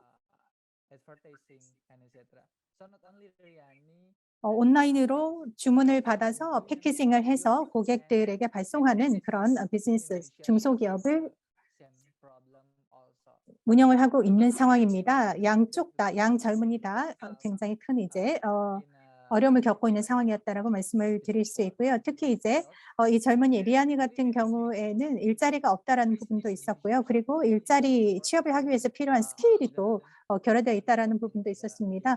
인도네시아 같은 경우에는 이 전자상거래에 종사하는 중소기업들이 굉장히 많은데요. 이런 중소기업들 같은 경우에는 비즈니스 최적화를 위해서 능력 있는 인력을 채용하고 싶어 하지만 인력을 찾는 데 있어서 굉장히 어려움을 갖고 있다고 말씀을 드릴 수 있습니다. 그러니까 농촌 청년들은 일자리가 없는 것이고 또 중소기업, 특히 이제 전자상거래에 종사하는 중소기업 같은 경우에는 제대로 된 인재를 찾지 못하는 것이죠. 저희는 이 플랫폼을 제공을 함으로써 실제로 농촌 청년들이 원격으로 취업을 할 수 있도록 하고 전자상거래 부분의 SME들, MSME, 영세기업이나 중소기업 같은 경우에는 실제로 이런 이제 인재들을 채용할 수 있도록 하는 것이죠. 또 저희 플랫폼에서는 교육, 트레이닝도 제공을 하고 있습니다. 모니터링도 함께 진행을 하고 있고요. 이를 통해서 농촌의 청년들이 실제로 고향을 떠나지 않고도 일자리를 갖고 필요로 하는 스킬을 또 교육받을 수 있도록 하고 있습니다. 그리고 이를 통해서 저희는 경제적인 축을 대도시에서 그리고 도시에서 시골로 옮겨갔다라고 생각을 합니다. 그리고 도시 같은 경우에는 실제로 굉장히 많은 영세 그리고 중소기업들이 비즈니스를 하고 있지만 실제로 제대로 된 인력을 채용을 하고 또 이들에게 월급을 제공하는 데 굉장히 많은 어려움을 겪고 있습니다. 따라서 이렇게 원격으로 연결을 해주게 되면은 중소기업 입장에서는 적절한 급여로 인재들을 채용할 수 있다는 것이고요. 시골에서 취업을 하지 못한 청년들 같은 경우에는 취업을 할 수 있게 된다는 것입니다. 그리고 그 중소기업 입장에서는 적절한 수준의 급여 수준을 가정할 수 있게 되는 것이죠. 또 SME들 같은 경우에 중소기업들 같은 경우에는 실제로 원격으로 이렇게 채용한 직원들의 근태라든지 업무 성과 같은 것들을 모니터링할 수 있습니다. 또 필요로 하는 교육이라든지 트레이닝 같은 것들도 제공을 할 수 있는 플랫폼이라고 할 수 있습니다. 특히 이 농촌 지역 청년들 같은 경우에는 이런 교육이라든지 트레이닝 측면에서 굉장히 이제 어려움을 겪고 있는데요. 이런 전자 플랫폼을 통해서 이런 것들이 가능해진다는 것입니다. 전자상거래 플랫폼을 통해서 저희 이 스타트업을 통해서 농촌 청년들은 온라인으로 그리고 오프라인으로 다양한 일자리를 찾을 수 있게 되는 것이고요. 그리고 다양한 기간 동안 다양한 업무를 수행을 하고 또 필요로 하는 스킬 같은 것들은 교육을 받을 수 있는 기회를 가져가게 되는 것입니다. 젊은이들은 교육을 받고 이 교육과 관련된 데이터가 플랫폼에 저장이 되고 공유가 되고요. 또 이 데이터, 교육 데이터라든지 트레이닝 데이터를 기반으로 해서 SME, 중소기업들은 또 필요로 하는 인력을 채용할 수 있게 되는 것입니다. 그리고 전자상거래 같은 경우에는 실제로 이런 저희의 커머스라는 플랫폼 사용료를 내게 되는 것이고요. 또 채용한 농촌 청년들에게는 급여를 제공을 하게 되는 것입니다. 아지즈 같은 경우에는 저희 플랫폼을 2년 이상 현재 가입해서 사용을 하고 있고요. 또 5명의 농촌 청년들을 저희 플랫폼을 통해서 고용을 하고 있습니다. 또 이런 플랫폼을 통해서 월 1,200개 정도의 주문을 받아서 성공적으로 또 비즈니스를 운영하고 있다고 말씀을 드릴 수 있습니다. 인도네시아의 농촌 지역에서 실제로 1,000명 이상의 청년들이 사용자, 이 플랫폼의 가입자이고요. 그리고 실제로 전 인도네시아를 통틀어서 파트너들과 함께 아까 말씀드렸던 것처럼 젊은 기업가들이 이 플랫폼을 통해서 채용을 하고 또 필요로 하는 직원 교육들을 제공을 하고 있습니다. 그리고 제품을 판매하거나 자체적으로 또 창업을 이 플랫폼을 통해서 하고 있기도 하고요. 그리고 17만 달러 정도의 이 연수입을 올리고 있다고 말씀을 드릴 수 있습니다. 저는 이 커머스의 창립자이고 CEO이고요. 인데요. 다양한 이해관계자들, UNDP라든지 유스코랩이라든지 이런 많은 파트너들의 지원을 받았다라고 말씀을 드릴 수 있습니다. 따라서 젊은 청년들이 창업을 하고 또 이런 사회적으로 도움을 줄 수 있는 플랫폼 같은 것들을 만들 수 있다는 것이고요. 이게 유스코랩이라는 네트워크를 통해서 또 활성화되고 있는 측면도 있다고 말씀을 드릴 수 있습니다. 저는 유스코랩 인도네시아를 2년 전에 수료를 했습니다. 지식이라든지 네트워킹이라든지 이런 부분에 있어서 지원을 많이 받았고요. 또 싱가포르의 유스코랩 서미트 회의도 제가 한 2주 전에 참가를 했었습니다. 스타트업을 하는 청년들의 입장에서는 실제로 많은 정보라든지 지식 같은 것들을 얻을 수 있다는 것이고요. 또 인도네시아 같은 경우에 이런 젊은 창업자들을 위한 다양한 프로그램이나 이런 것들이 이 유스코랩 같은 것들을 통해서 제공이 되고 있습니다. 이를 통해 포용적인 경제, 포용적인 디지털 경제, 또 디지털 포용이 이루어진다고 생각을 합니다. 또한 청년들이 많은 기회를 가질 수 있는 그런 통로가 된다고 생각하는데요. 아태 지역에서 예를 들어 취약한 사람들, 예를 들어서 여성이라든지 젊은이들이 저는 스타트업을 할 수 있는 많은 기회를 주는 통로 또는 플랫폼이 된다고 생각합니다. 또 사회적인 기업의 창립에도 저는 많은 도움이 된다고 생각을 하고요. 디지털 포용이라는 측면에서도 저는 아태 지역에서 청년이라든지 여성 기업가들을 지원한다는 것이 의미가 크다라고 생각을 합니다. 파이낸싱 자금 조달과 관련해서도 아시아 필랜트로피 네트워크, 아시아 자선 사업가 네트워크를 제가 들 수 있는데요. 아시아 전역에 걸쳐서 저희와 같은 창업자들을 지원하는 프로그램을 진행을 하고 있습니다. 또 자선 사업가들과 이런 청년 기업가들을 이어주는 매칭 작업도 하고 있고요. 또 지역 또는 국가 차원에서 저도 다양한 프로그램에 참여를 하고 있습니다. 텔콤이라는 인도네시아의 공공통신 회사가 실제로 이런 저희와 같은 청년 기업인들의 스타트업을 촉진시킬 수 있는 플랫폼을 제공을 해주고 있습니다. 특히 농촌 지역에서 스타트업을 설립한 청년 기업인들의 입장에서는 이러한 프로그램이라는 것이 굉장히 중요한데요.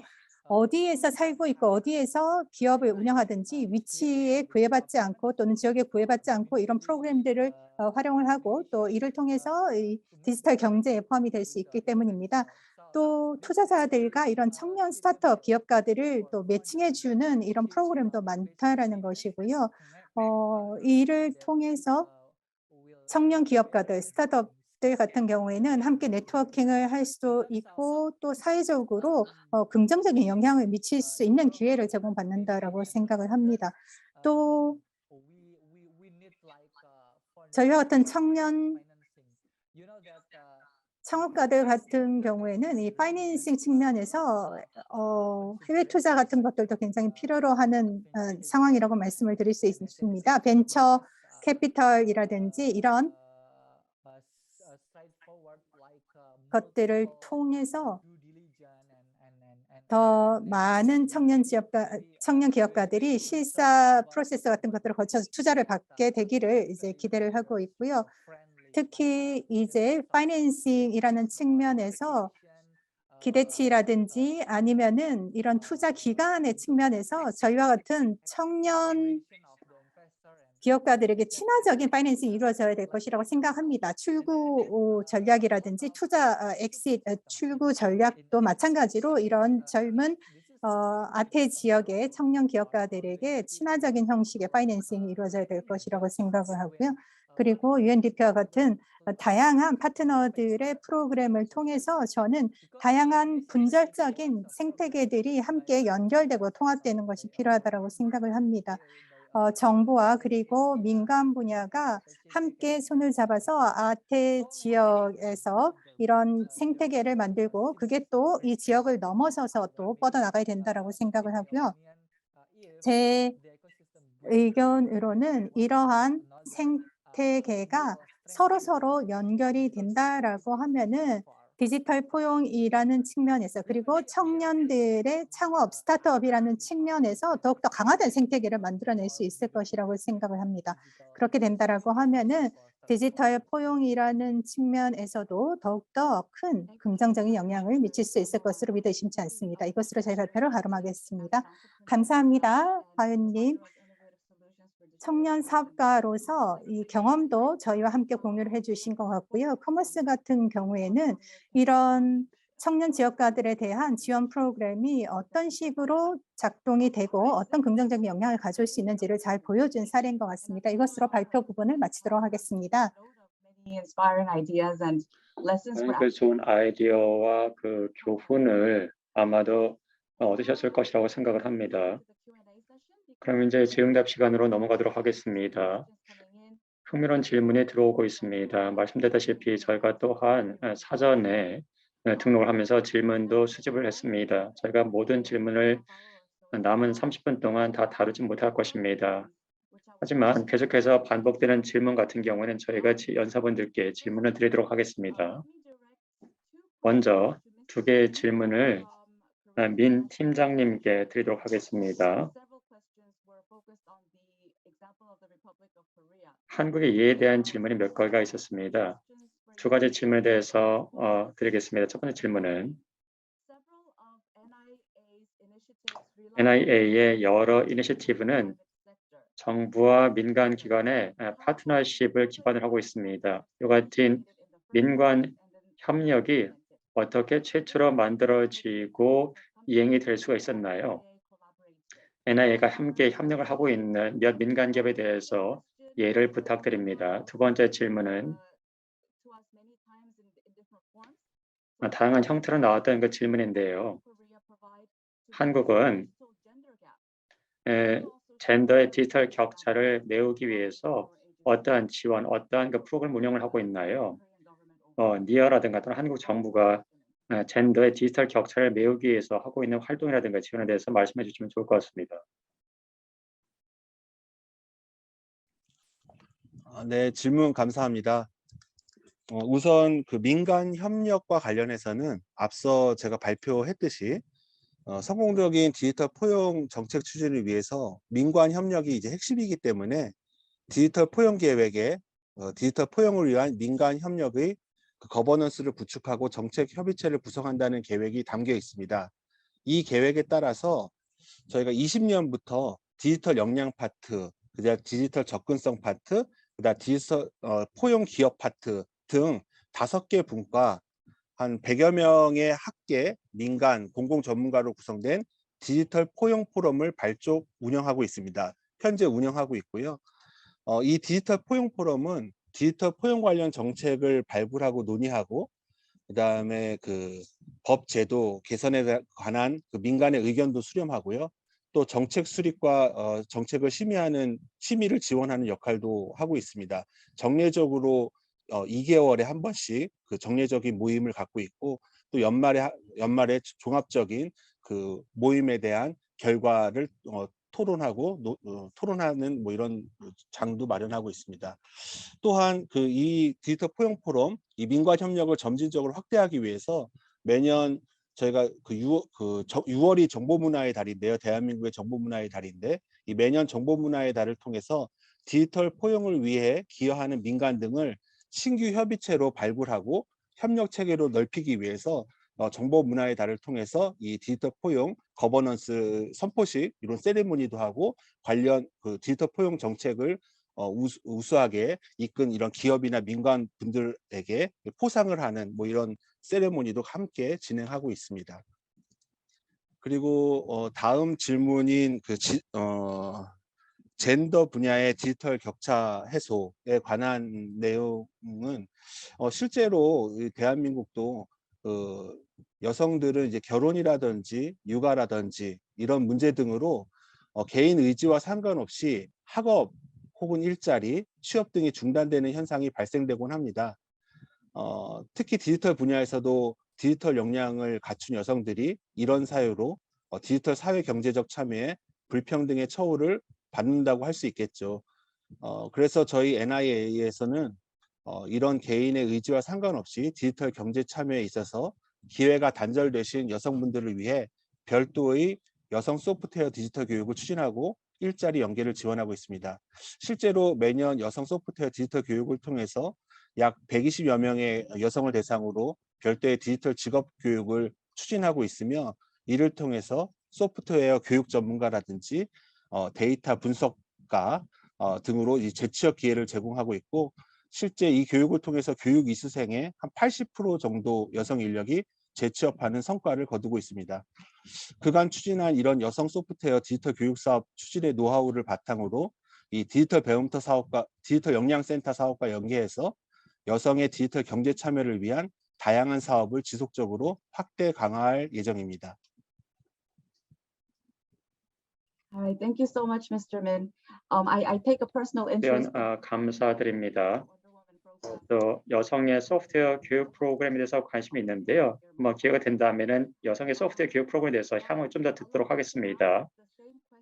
그럼 똑같은 젠더 디지털 격차에 대해서 방글라데시 연사께 질문 드리겠습니다. 이 이슈가 사실 다양한 형태로 여러 번 제기되었던 사안이기도 한데요. 하사님께서 발표 중에 실제로 여성들에 대한 서비스를 제공하기 위해서 노력을 배가할 필요가 있다라고 말씀을 해주셨는데요. 디지털 젠더 갭을 해소하기 위해서 어떤 활동 같은 것들을 진행하고 계신가요?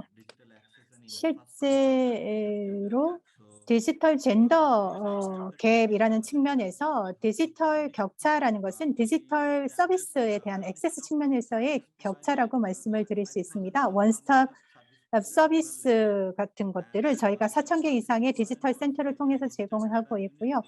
또 유니언 포션 빌딩이라고 하는 저희의 지방정부 빌딩에서 이런 센터 같은 것들을 또 운영을 하고 있기도 합니다. 그리고 실제로 농촌 마을 레벨에서 저희는 또한 건물 같은 것들을 임대를 해서 사실 각각의 지역별로 2명의 기업가들을 저희가 지원을 하고 있는데요. 한 명은 남성, 한 명은 여성으로 저희가 지정을 해서 지원을 하고 있습니다.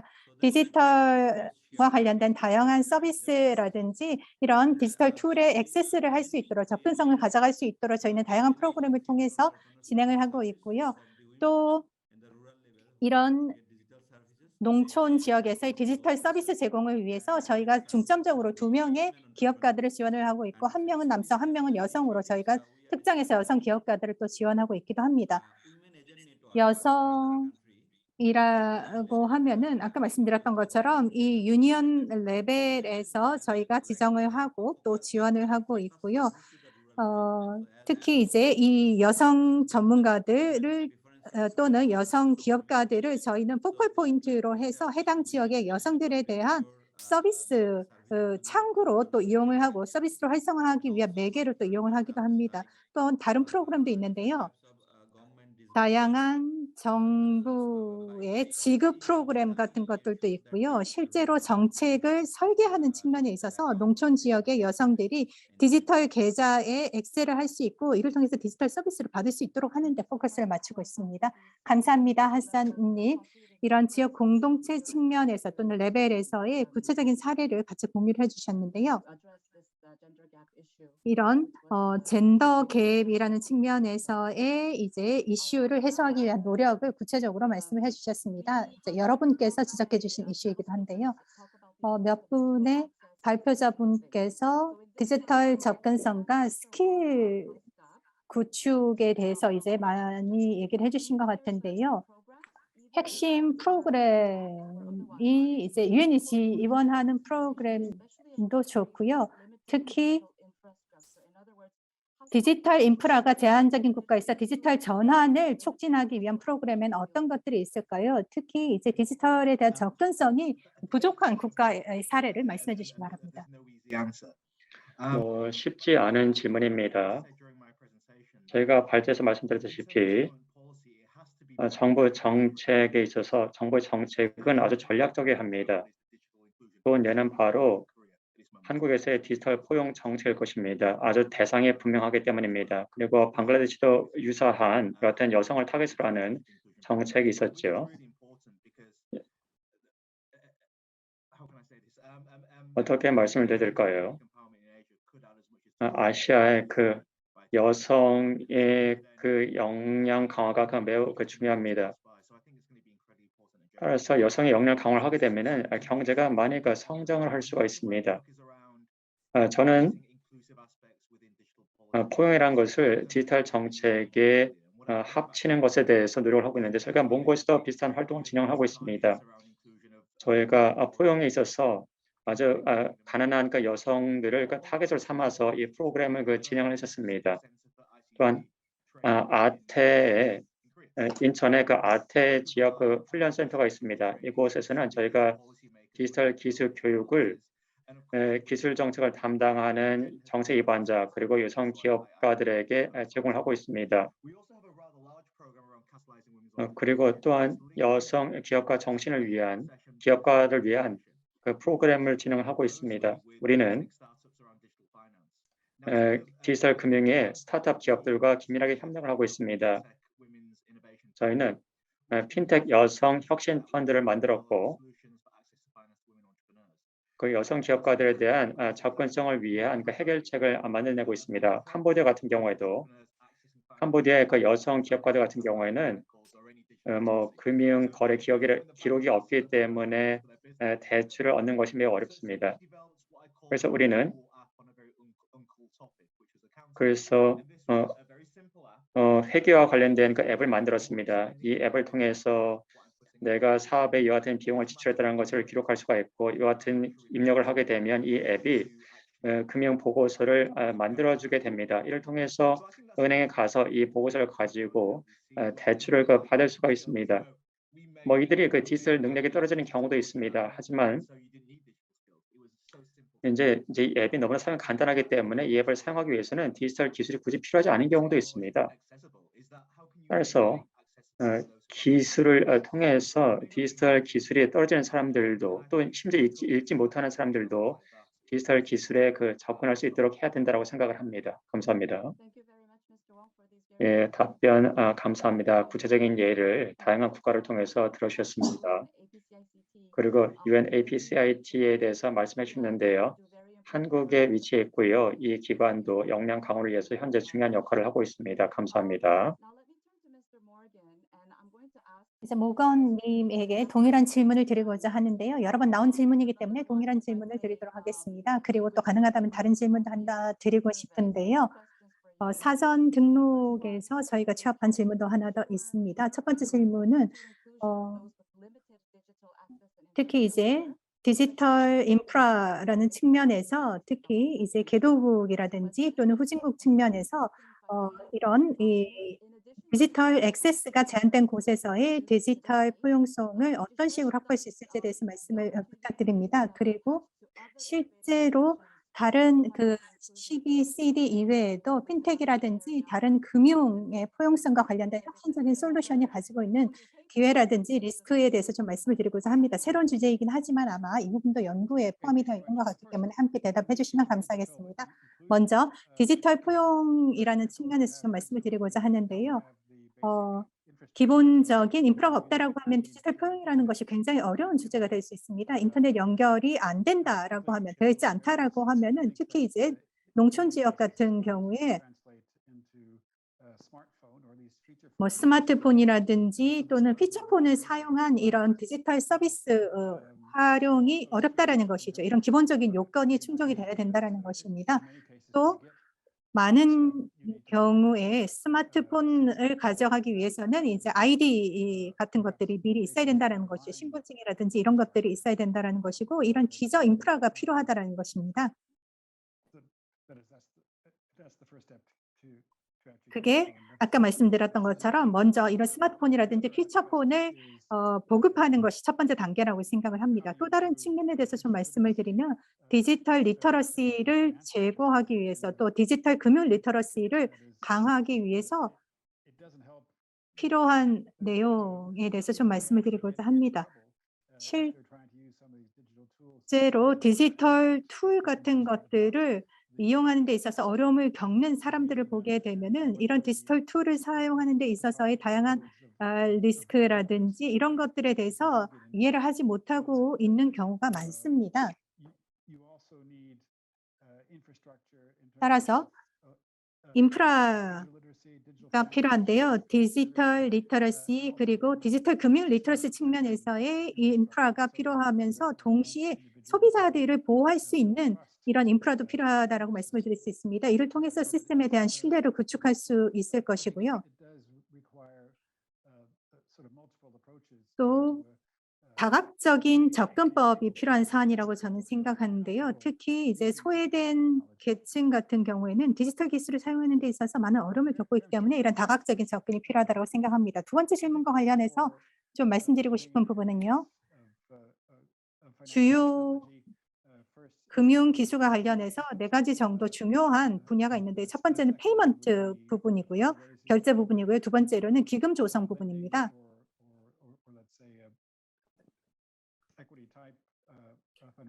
이게 뭐 사모펀드 형식의 뭐 펀드 조성일 수도 있고요. 다양한 유형의 이제 기금 조성이고요. 세 번째로는 로보 어드바이저 같은 투자 부분이고요. 그리고 이제 네 번째로 사소한 부분들이 있을 수 있는데요. 핀텍 보험이라든지 뭐 이런 부분들이 이제 해당이 되겠죠.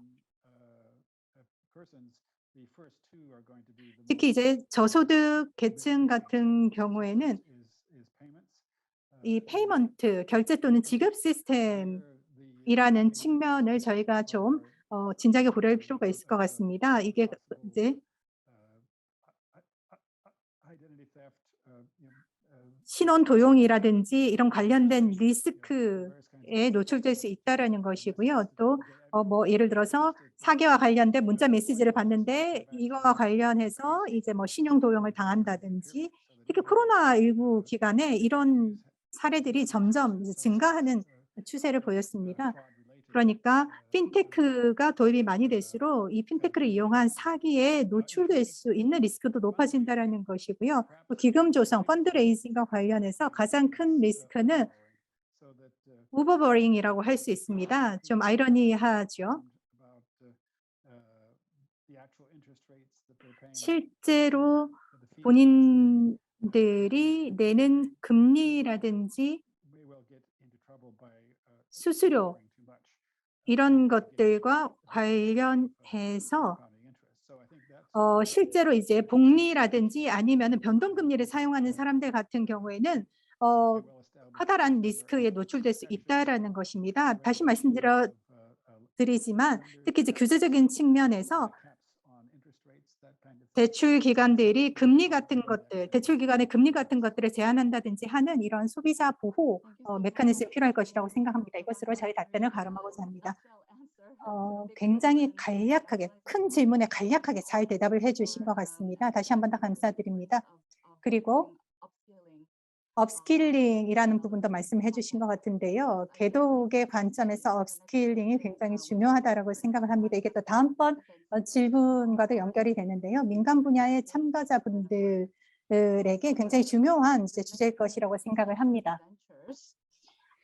그럼 윤열 파트너님께 질문드리겠습니다. 청년이 또는 여성 기업가 이끄는 스타트업이 기술을 활용해서 사회적 포용을 추구했을 때 여기에 그 투자한 경험에 대해서 말씀해 주시겠습니까? 사회적인 그 포용을 원하는 그 사회적 기업들에게 투자할 때 가장 중요하게 여기는 요건들이 무엇입니까?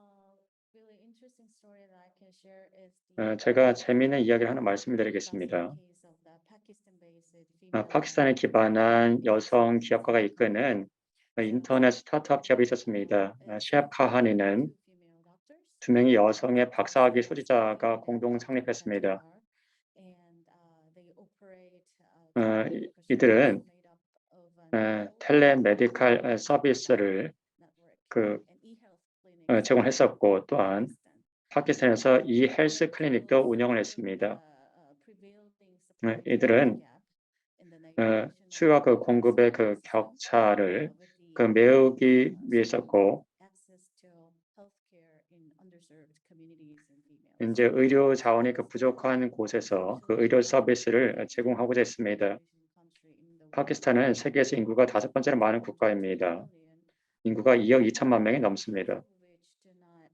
이들 중에 절반은 살아가면서 의사를 만나본 적이 없습니다. 이처럼 의사를 만나지 못하는 의료에 대한 접근성이 부족한 사람 중 대부분이 저소득층, 특히 여성들과 아이들입니다. 놀랍게도 그리고 역설적으로 20만 명의 등록된 의사의 63%가 여성 의사입니다. 하지만 여러 가지 낙인이라든가 또는 가족을 돌봐야 되는 문제 때문에 8만 5천 명의 여성 의사들은 현재 일을 하고 있지 않습니다. 임팩트 컬렉티브를 통해서 이 스타트업은 프리 시리즈 A를 통해서 100만 달러를 모집했습니다. 이 회사는 이제 지속 가능한 디지털 일자리를 5천 명의 여성 의사들에게 제공을 하고 있습니다. 그리고 이 여성들이 파키스탄에서 36개 이 클리닉을 운영을 하고 있고, 이를 통해서 350곳의 직원들에게도 제공을 하고 있습니다. 그래서 매출이 10%나 10배나 늘게 되었고, 그리고 최근에 또 시리즈 A 투자를 성공적으로 유치를 했습니다. 다각화된 투자의 관점을 통해서 커뮤니티에 기반한 의사 결정을 내림으로써 우리는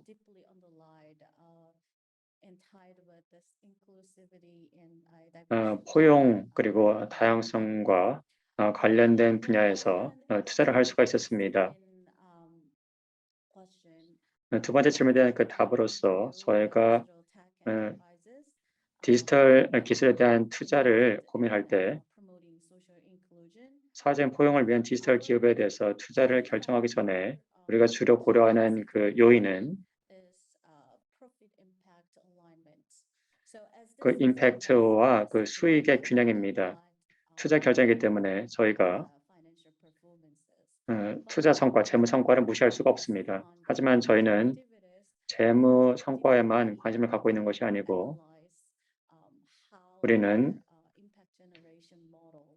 이 기업의 임팩트 모델이 이들의 핵심 사업 모델과 얼마나 잘 맞아떨어지는지를 바라봅니다. 그래서 임팩트와 수익의 균형을 우선 과제로 삼아서, 우선순위로 삼아서 저희가 투자 결정을 내립니다.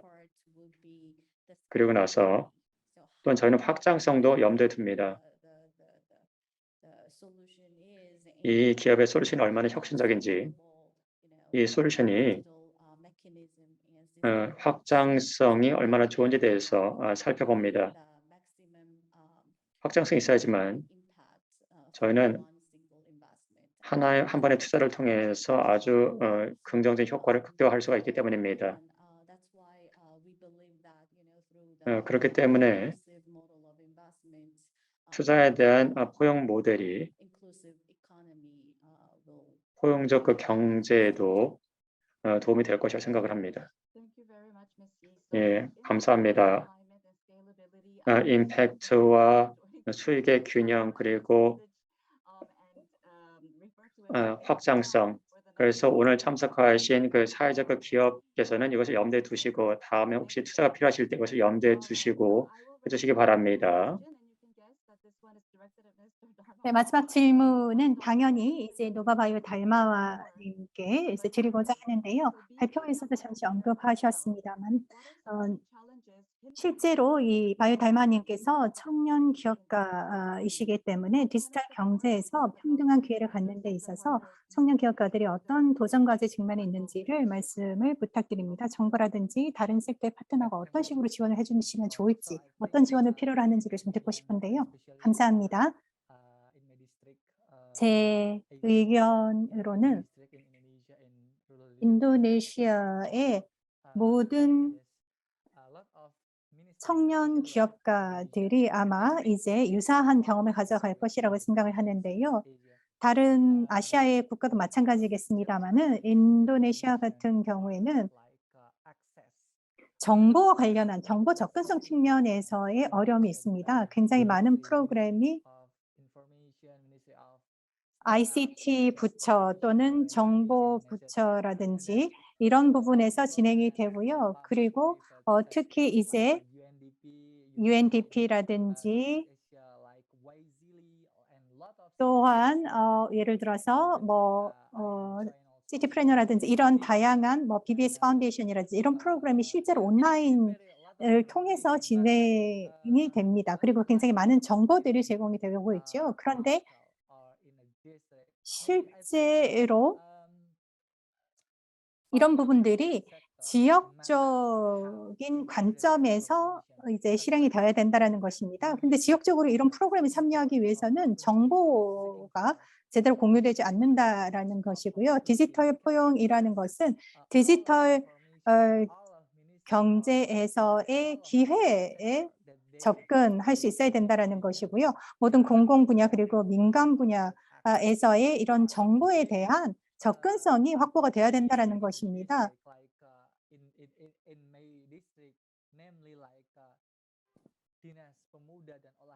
티네스 엠문다 얼 하라가 같은 지역에서는 지방 정부가 책임을 지고 젊은이들이 이런 정보에 접근할 수 있도록 할 필요가 있습니다. 정보, 아까 말씀드렸던 것처럼 이런 젊은이들을 위한 프로그램이 있다라고 하면은 이런 정보를 젊은이들이 실제로 접근할 수 있도록 해야 한다라고 생각을 하고요. 아시아 지역, 아시아 태평양 지역, 인도네시아 같은 국가도 마찬가지고요.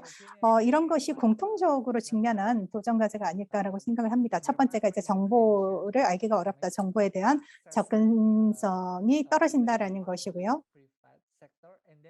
특히 이제 민간 분야, 공공 분야에서의 정보 접근성이 떨어진다라는 것입니다. 두 번째로는 좀 심도 깊게 내려가게 되면은 청년들의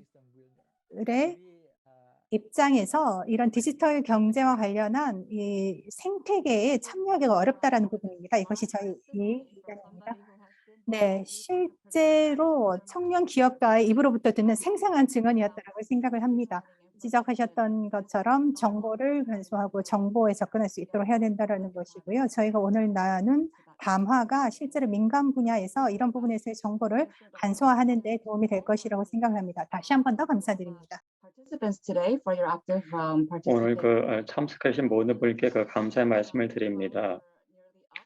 2시간이 거의 다 되는 것 같습니다. 이제 담화를 마무리할 시간입니다. 오늘의 지역 담화가 우리의 집단적인 사고에 도움이 됐길 바랍니다. 이를 통해서 디지털 포용 경제를 만들 수 있기를 바랍니다. 정책 토론의 포용적인 절차에 대해서 질문이 있었는데요. 이와 같은 이벤트가 아까 질문하신 내용에 기여를 했기를 바랍니다. 다시 한번 참석해 주신 여러분께 감사 말씀을 드립니다. 감사합니다.